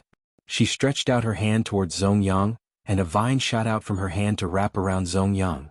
Then she pulled Zongyang onto her flying sword, controlling him in her hands. Guanruliu's series of movements were as smooth as flowing water. They were extremely elegant and neat. 5 or 6 of the 7 or 8 people surrounding her couldn't help but click their tongues. Thank you for the reminder. Guanruliu finally had the time to thank the girl who had just reminded her. You're welcome. The speaker was a beautiful girl dressed in embroidered robes. She was standing beside the youth who had been bitten. Miss, it's fine if we don't kill him, but I'm not sure if we'll be poisoned by his bite, and if so, do you have an antidote? I'm still young and I don't want to die so early, the youth replied unhurriedly as the girl tended to his wounds. I'd advise everyone not to be rash. A clear, cold voice rang out from behind the crowd. Liemo Yunruoyan and Lin Qingchen had arrived at some point. Limeau's gaze swept over the two youths who had been bitten. The person who bit you isn't a demon, but someone who has been poisoned by the corpse poison. Those who are bitten will naturally be poisoned as well, and once they're poisoned they'll turn into bloodthirsty puppets. Both the beast-clad youth and the beast-clad youth paled. If I die, I'll bury you with me. The young man in the embroidered robe asked, I wonder if this senior has an antidote? If you can remove the corpse poison in my body, I won't pursue the matter of being bitten. That was exactly what Liemo had been waiting for. You have to keep your word. A gentleman keeps his word, the youth replied. With a flip of his hand, Liemo tossed a dark green bottle to the youth. Evidently a cautious person, the youth didn't consume the pill immediately. Instead, he poured out one of the pills to make sure it was safe before popping it into his mouth. You'll need to rest immediately after ingesting this pill. You'd better find a place to rest, Liemo reminded. The youth looked down at the vast ocean, cupped his fists at Liemo and turned to leave. The beautiful girl followed closely behind. What about my antidote? The beast-clad youth asked in a low, muffled voice. His wounds were already numb, and it was difficult for him to even open his mouth. I won't pursue the matter. Liemo tossed the other bottle of antidote to the burly man who turned to leave. Seeing that the victim had left, the others prepared to leave as well. Just then Yunruoyan, who had been standing behind Liemo, suddenly remembered something. She stuck out her head and called out, Everyone wait. The crowd stopped and turned to look at Yunruoyan. Only then did they realize that there was a petite girl hiding behind the tall, black-robed man. There's one thing that everyone should pay attention to, Yunruoyan began. There's a girl called Yi Qianying. She's about the same age as me and she's quite pretty. She's possessed by an extremely venomous spirit that can release corpse poison, and my friend was injured by her.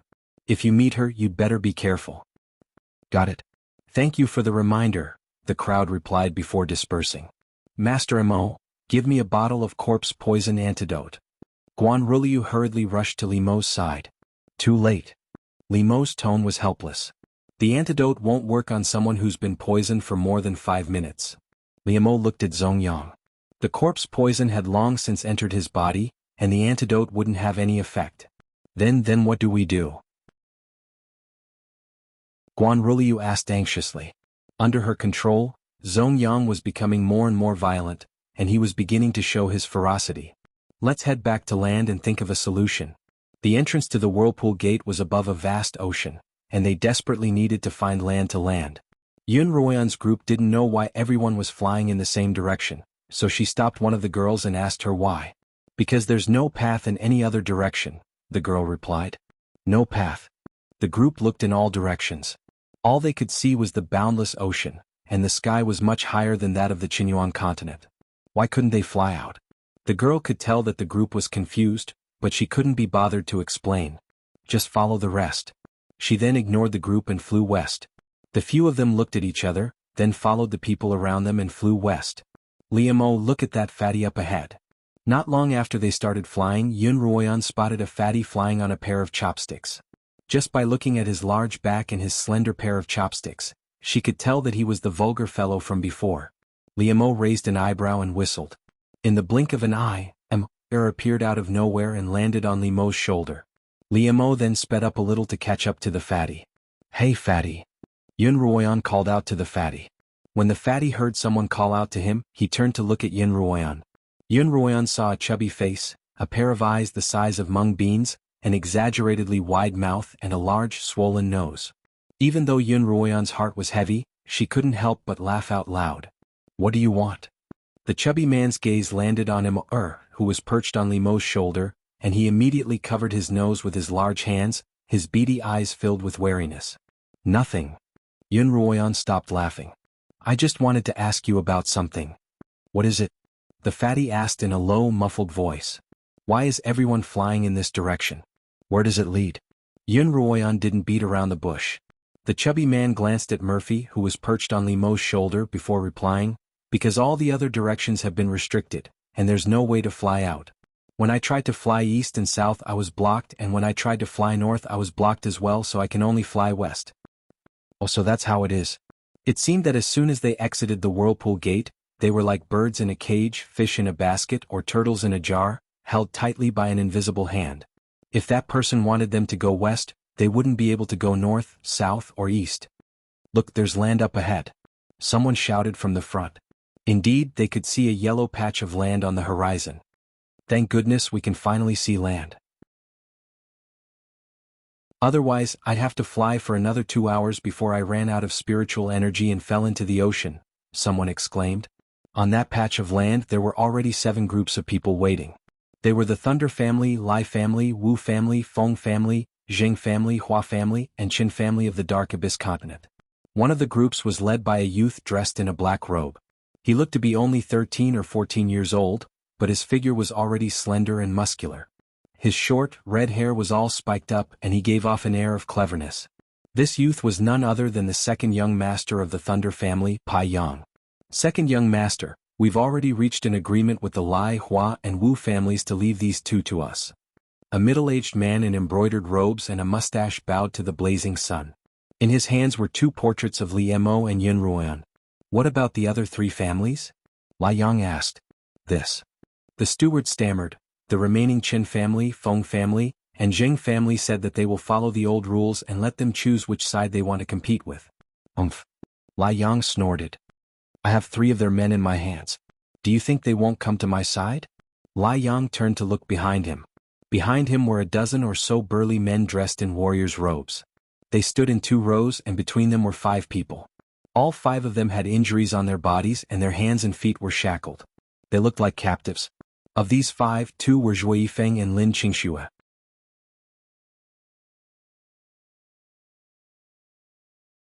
Chapter 345. Brother Zhuo, are you all right? Lin Qingxue looked tearfully at Zhuo Yifeng. One of Zhuo Yifeng's arms had been slashed, and blood had soaked half his shirt. I'm fine. I didn't hurt any bones, Zhuo Yifeng replied coolly. Because he had lost so much blood, his face was a little pale. As soon as he and Lin Qingxue had been swept out of the whirlpool, they had been surrounded by a group of people, including a few other cultivators who had also been swept out of the whirlpool. The people surrounding them were all of high cultivation, and they were no match for them. Zhuo Yifeng's arm had been slashed while he was protecting Lin Qingxue, and the person who had injured him was standing right next to him.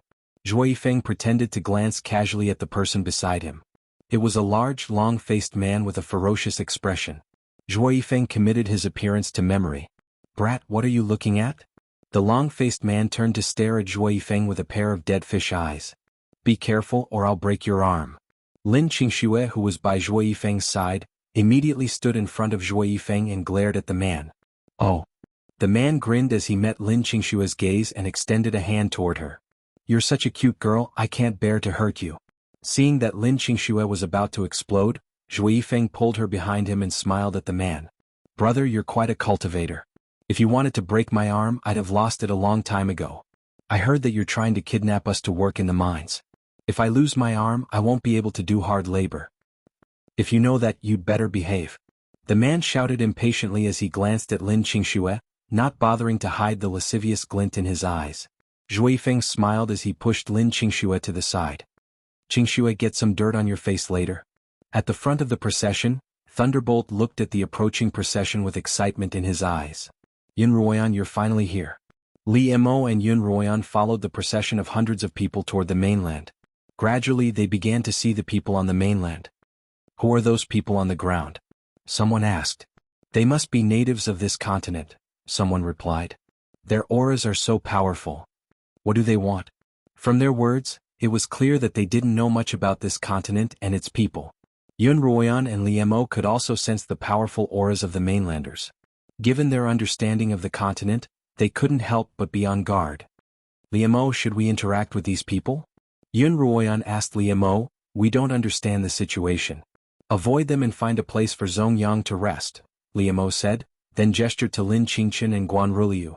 Lin Qingchen and Guanruliu slowed down and followed Liemo to the back of the group. There were a few others in the group who had the same idea as Liemo, and they slowed down as well. Among them was the fatty with the chopsticks. Yunruoyan was just thinking that he wasn't as stupid as he seemed when she saw a voluptuous woman by the fatty's side. Sensing Yunruoyan's gaze, The woman turned around and nodded at her. Xuanhuan hesitated for a moment before nodding back. The crowd quickly split into two groups. One group headed straight for the mainland while the other continued west, preparing to find a place to rest. The group that was flying toward the mainland was the first to land, and the moment they touched down, they were quickly surrounded by people. These people immediately sensed danger and immediately took out their spirit swords, wanting to take off. However, a white light suddenly lit up in midair. The white light was emitted from a mirror, then expanded in the shape of a trumpet, and then enveloped everyone on the land. The spirit swords of those who took out their spirit swords were instantly sucked into the mirror. "Ah, my spiritual sword," the person who had been sucked into the mirror cried out in pain. "Haha, thank goodness I was careful or I'd be a sitting duck." The fatty by Xuanhuan's side laughed. Seeing this scene, the people in the sky couldn't help but rejoice that they hadn't acted rashly, and they continued flying west. However, after flying less than 30 meters to the west, the fatty who was flying at the very front suddenly seemed to have hit something. With a miserable shriek, he fell off the flying spirit tool. The pair of chopsticks chased after the fatty and caught him, and the crowd stopped. "Old fatty, what's the matter?" the voluptuous woman asked. The fatty's face was swollen from the impact, and his nose was bleeding profusely. He raised his head and replied, "Xueji, there's a seal in front of us. Damn it, we're trapped here. Everyone up there, come down obediently, lest the mirror takes away your flying spiritual swords and you fall to your deaths." A youth's voice came from the ground. He was using spiritual energy, so his voice was loud and clear. Xuanhuan frowned at the familiarity of the voice. "Isn't that the voice of that thunderbolt? He's actually here as well." The crowd looked at each other in bewilderment. "Damn it, I almost fell flat on my face. I'm going to settle the score with them." He then took the lead and flew toward the land. The snow girl followed behind him and flew toward the land. Seeing that there was no other way, the others also flew toward the land.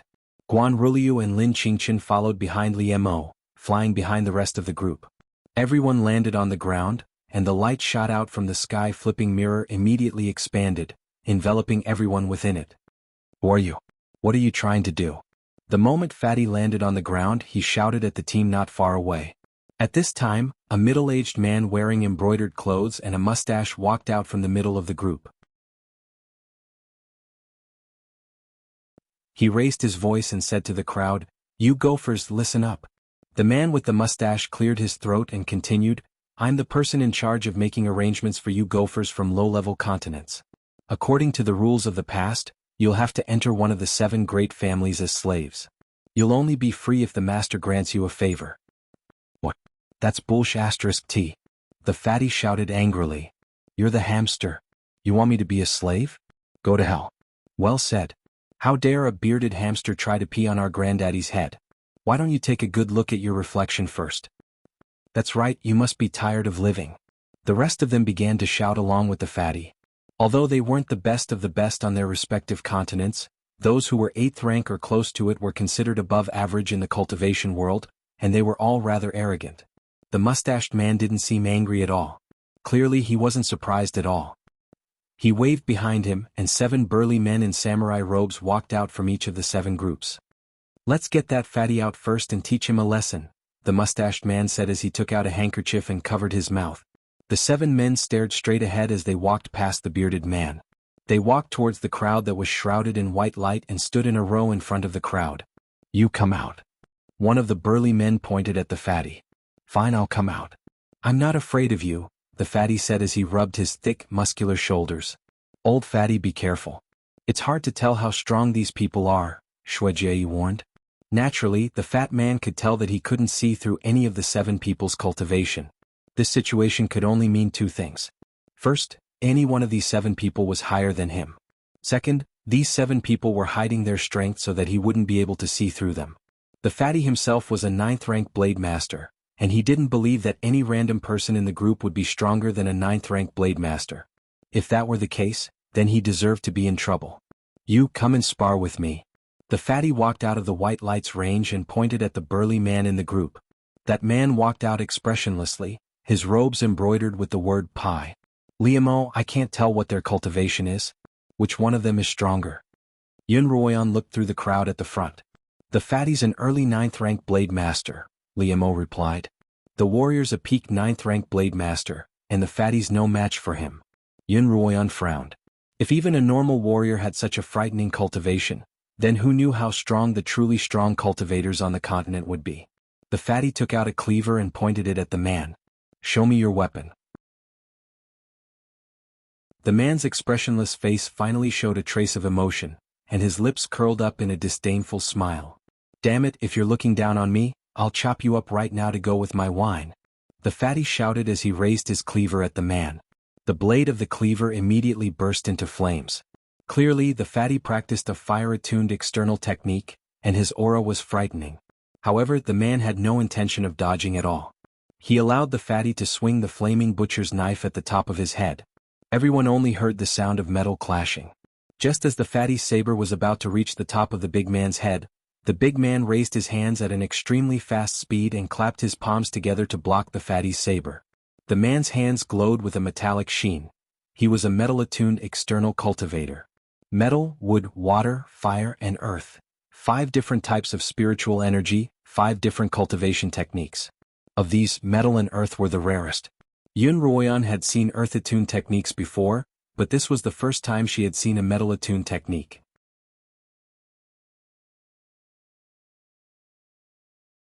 Chapter 346. Since the fatty's cleaver could withstand spiritual fire, it was definitely no ordinary weapon.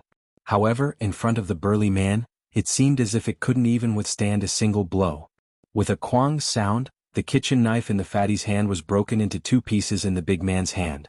The fatty stumbled back a few steps, his eyes filled with shock. This proved that the burly man hadn't been hiding his true strength, but that he truly was a 9th-rank blade master. I admit defeat." The fatty wasn't a stubborn person.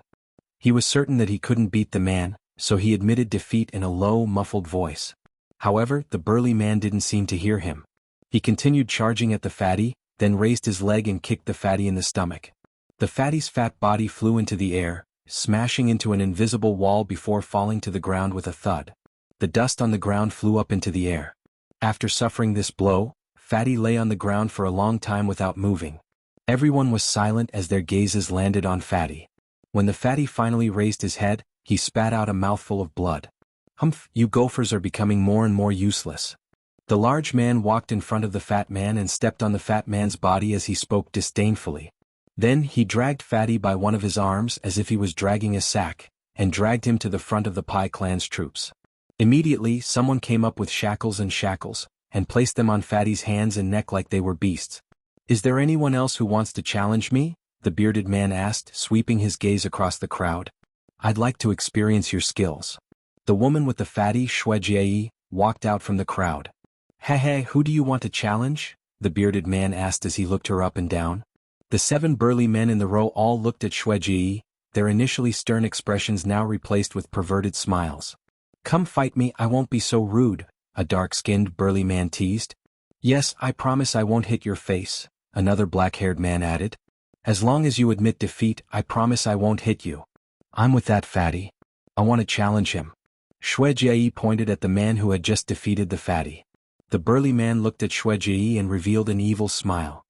Women from low-level continents are usually petite. It's rare to see such a hot one. Unfortunately, I never show mercy. "Bring it on then." Xianxia didn't waste any time and provoked the man. "Liamo, what do you think of the snow charmer's cultivation?" Yun Ruoyan asked Liamo. "I'm on par with that man. I can put up a fight," Liamo replied. Everyone watched as Xianxia extended her hands and made a grabbing motion in the air. Immediately, 2 short blades formed from blue ice crystals appeared in her hands. The man stood still, but Xianxia moved. Her legs were slender and powerful, and with a single leap she arrived in front of the man. Both of her blades slashed at the man's skull at the same time. The man's hands once again glowed with a metallic luster. The ice blades slashed against his metal-like hands, producing a crisp sound of impact. Not bad. The man's eagle-like eyes looked at Xianxia, who also had eagle-like eyes, and said, "Much stronger than that fatty." Then the man's hands glowed with a metallic luster, emitting a blinding golden light. Not good. Yun Ruoyan thought. That man's going to try again. Sure enough, with 2 cracking sounds, Xianxia's 2 ice blades were simultaneously broken by the man, and the blades were ground to dust in his hands.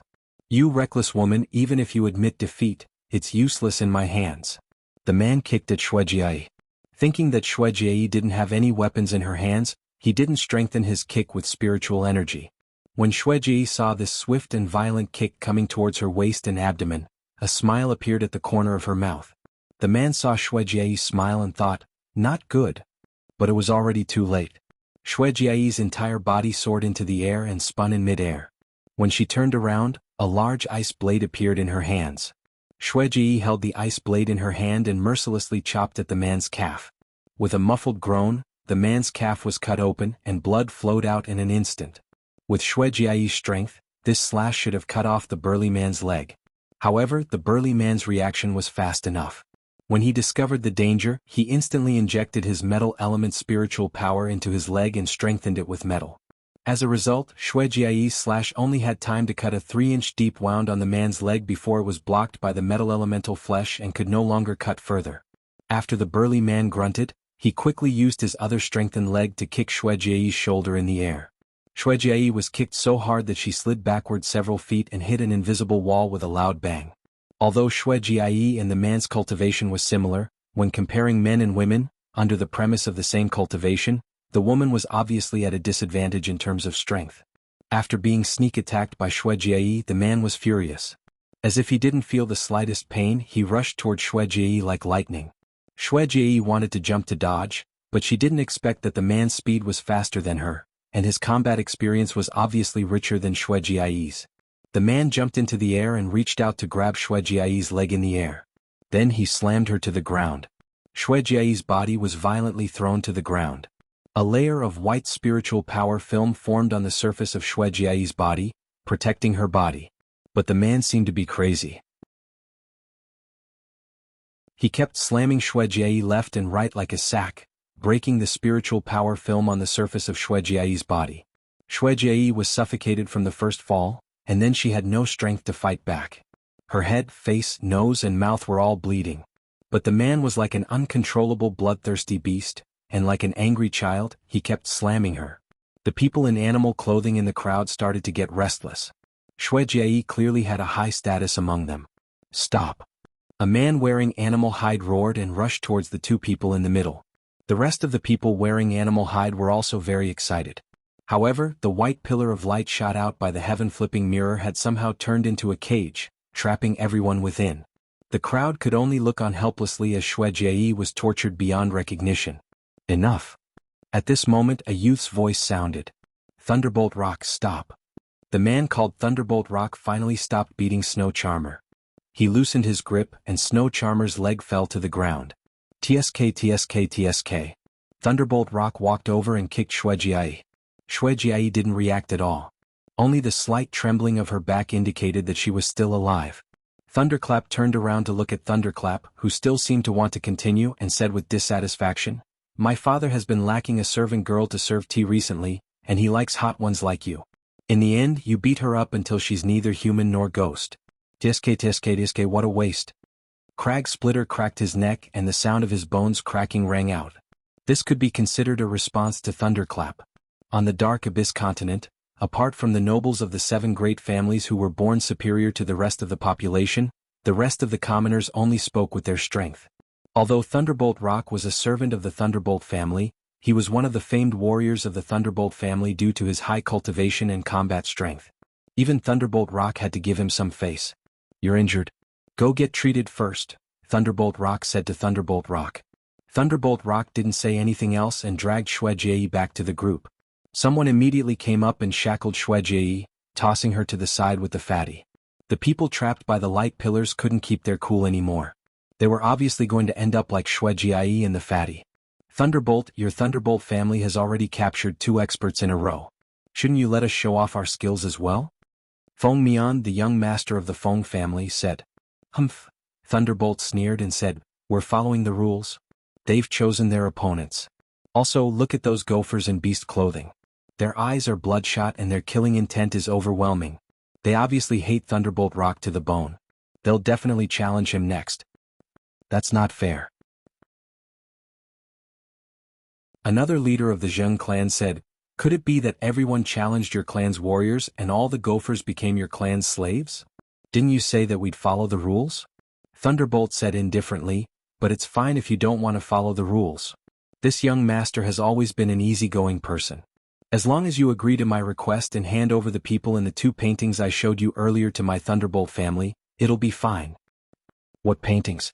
I didn't see them clearly, Feng Mian said. That's not a problem. Let me show them to you. Thunderclap gestured to his team behind him, and 2 scrolls were immediately handed over to him. Thunderbolt unfurled the 2 paintings and said, "It's this man and woman. Our Thunderbolt clan wants them. For this slave selection, our Thunderbolt clan only wants these 2. The rest are up to you." I wonder what's so special about this man and woman that they could force the Thunderbolt clan to concede? The other clans couldn't help but ponder, so no one answered for a while. Take a look at these paintings as well. While the other families were hesitating, Thunderbolt turned to the crowd. I don't know the man's name, but everyone calls him Master Imo, and the woman's name is Xuanhuan. The 2 of them are hiding among you, and if anyone reports them to the Thunderbolt family, they'll be spared some physical pain. Xuanhuan and Liemo were able to see their own portraits through the crowd. Liemo hid Xuanhuan's petite figure behind his back, then began to look around warily. Everyone, please don't misunderstand. There's nothing special about these 2, Thunderbolt explained. It's just that not long ago, these 2 intruded on our beast hunting grounds and killed a few of our warriors and a sky-swallowing beast. As a result, I'd like to find the 2 of them and settle this score with them. Qingqian's senior sister Guan, Xuanhuan explained. Xuanhuan whispered to the 2 men beside her, "If we're reported, don't be rash. Make sure to protect yourselves." Before Lin Qingqian and Guan Ruliu could respond, a young girl's voice rang out. "There they are. The people you're looking for are over there."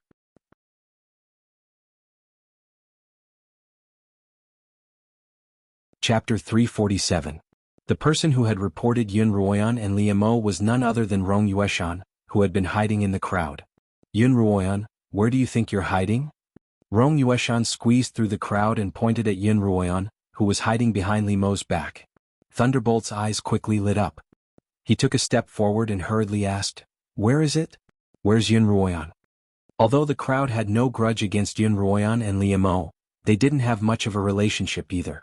As a result, the crowd scattered in all directions, distancing themselves from Liemo and Xuanhuan. The students of Kongming Academy, on the other hand, had gathered around Liemo. Apart from Rong Yueshan and a few students from the Northern College, the rest of the students had gathered around Liemo. "Xuanhuan, you're really here." Thunderclap leaned against the wall of light as he looked in Xuanhuan's direction. "Come out, let me see you." Damn it, why didn't I gouge out his eyes? Xuanhuan cursed softly as she tried to walk out from behind Liemo. However, Liemo placed a hand on Xuanhuan's shoulder, preventing her from doing so. "Hey, Ice Cube face." When Thunderbolt's son saw Liemo's attempt to stop Xuanhuan, he shouted, "Do you dare challenge the warriors of the Thunderbolt family? So what if I do and so what if I don't?" "Well, heh, Thunderclap laughed coldly. "You'll be beaten to a pulp by the warriors of the Thunderclap family, then forced to become a slave of the Thunderclap family. Brat, you sure are forgetful." Liemo laughed coldly. "You were just as arrogant when I first met you in the Spiritual Beast Valley, but I wasn't the one who ended up being beaten to a pulp. You." Liemo had touched on Thunderclap's sore spot, and Thunderclap pointed at Liemo in exasperation. "I haven't forgotten the losses I've suffered at your hands. I'll pay you back with interest very soon." "Oh." Liemo raised an eyebrow. "Are you going to pay it back yourself or are you going to let the dogs behind you bite you back?" Liemo tried to provoke Thunderclap so that his attention would shift from Xuanhuan to himself. Thunderclap, on the other hand, had suffered at Liemo's hands before. He wanted to challenge Liemo in a heroic manner, but he knew that he didn't have the ability to do so. Liemo called. "I'll bring you out with me in a bit, then find an opportunity to break the nearby seal. You'll be able to escape on my sword," Liemo said telepathically. "What about you?" Xuanhuan gripped Liemo's robes tightly. "I can sense the sword's location, and I'll come to find you as soon as I can." "What about Qingqian and Yun?" She was confident in Liemo's ability to escape once she was no longer a burden. "But what about Lin Qingqian, Guan Ruliu and the poison Zongyang? We have a grudge with the Thunderbolt family, and will only implicate them if we stay here," Liemo replied. "If we escape, we'll be able to think of a way to save them." "What about Lin Qingqian, Guan Ruliu and the poison Zongyang?" Liemo relaxed a little when Xuanhuan agreed. "So, Have you thought about how you're going to collect your debt from me? Young Master Thunderclap, a gopher has challenged you to a duel. Are you brave enough to accept? Young Master Feng laughed. That's right. If you don't dare, at least give him a reply. No one can force you. Young Master Feng chimed in. Although the young lady of the Qin clan didn't say anything, she couldn't hide the sneer on her face. What a bold gopher. Just as Thunderclap was about to turn red, the bearded manager pointed at Liemo, a gopher from a lowly continent like you wants to challenge the young master of the Thunderclap family? Are you even worthy? It's not up to a dog like you to decide whether I'm worthy or not, Liemo continued unhurriedly. I'm guessing that you're a coward, so why don't you summon a few dogs that bite? As he spoke, Liemo held Yun Ruoyan's hand and walked toward the pillar of light. Sister Ruoyan. Lin Qingchen grabbed Yun Ruoyan's sleeve and followed closely behind. Lin Qingchen had seen with her own eyes how badly the fatty and Shueji had been beaten up, and she couldn't help but worry for Yun Ruoyan. After all, Yun Ruoyan's cultivation hadn't even recovered to 8th rank, and she wouldn't even be able to conjure a spiritual barrier to protect herself. Qingchen, find Qingxue and Zhuifeng and we'll come back to save you, Yun Ruoyan whispered into Lin Qingchen's ear. Lin Qingchen immediately understood what Yun Ruoyan meant. She let go of Yun Ruoyan's sleeve and watched as Liemo pulled Yun Ruoyan through the pillar of light. As Yun Ruoyan walked out of the pillar, she scanned her surroundings. At times, the pillar of light was as solid as an impenetrable fortress, and at other times, it was as if it didn't exist at all. Someone had to be controlling it, but Yun Ruoyan couldn't find the culprit. Yun Ruoyan, long time no see.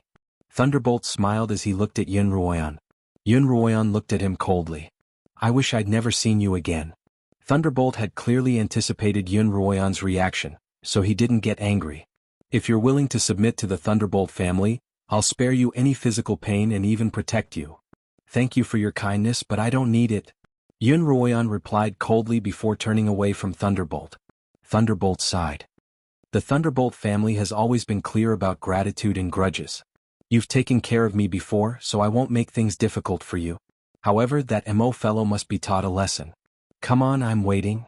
Liemo tried to goad Thunderbolt into action.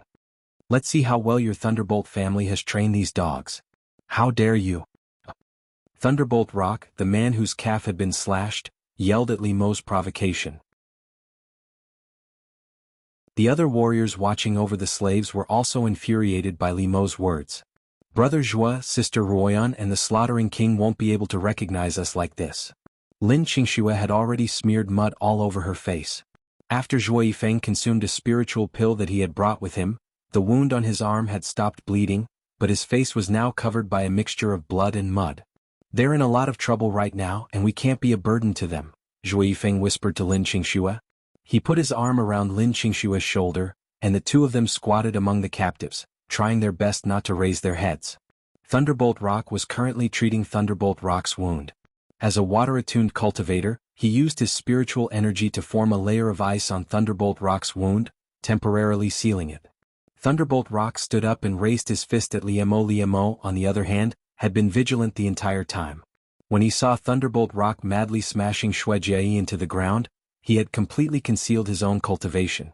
As a result, even those who were at least a peak swordmaster wouldn't be able to see through Liemo's cultivation in such a short period of time. If they couldn't see through him, then he would have a chance to win by surprise.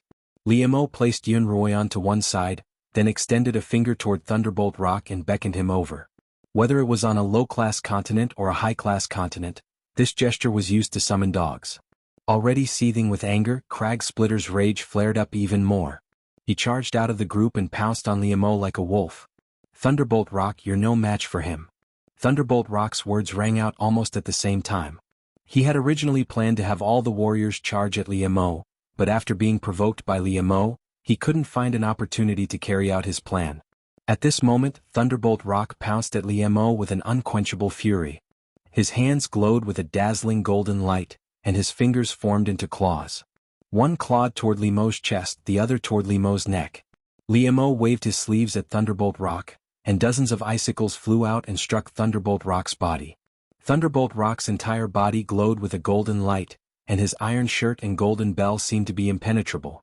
Although the icicles didn't injure Thunderbolt Rock, they did slow him down a little. Thunderbolt Rock paused for a moment before saying to Liemo, "And here I was wondering how powerful you were, but it turns out that you're only an early 9th rank blade master. You were just trying to hide your true cultivation.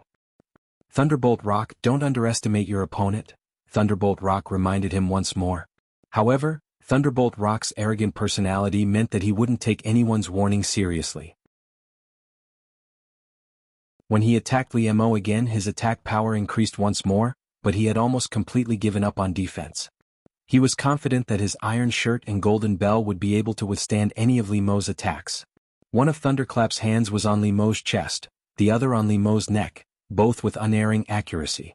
However, he discovered that Li Mo's neck and chest were even harder than the Snow Charmer's crystal knife. His metallized hands couldn't even scratch Li Mo's skin. Apart from Li Mo himself, no one else knew that his entire body was now covered in a layer of almost imperceptible transparent ice crystals. This was a sign that Li Mo's cultivation had broken through to the 2nd rank of a perfected blade master. A peak blade master could condense spiritual energy from the surface of their body into a solid substance, while a 2nd rank blade master could make the substance appear ethereal on the surface, doubling its offensive and defensive capabilities. Ever since Li Mo had begun dual cultivation with Xuanhuan, his already powerful spiritual energy had grown even stronger.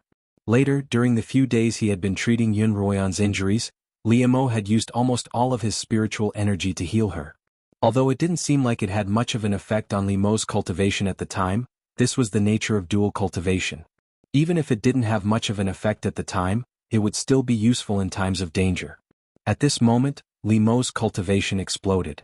He broke through from a peak blade master all the way to a 2nd level in one fell swoop. You're tuning in to the Sword Dance in the Vast Sky YouTube channel. Don't forget to subscribe and join us on this journey to catch the most captivating stories.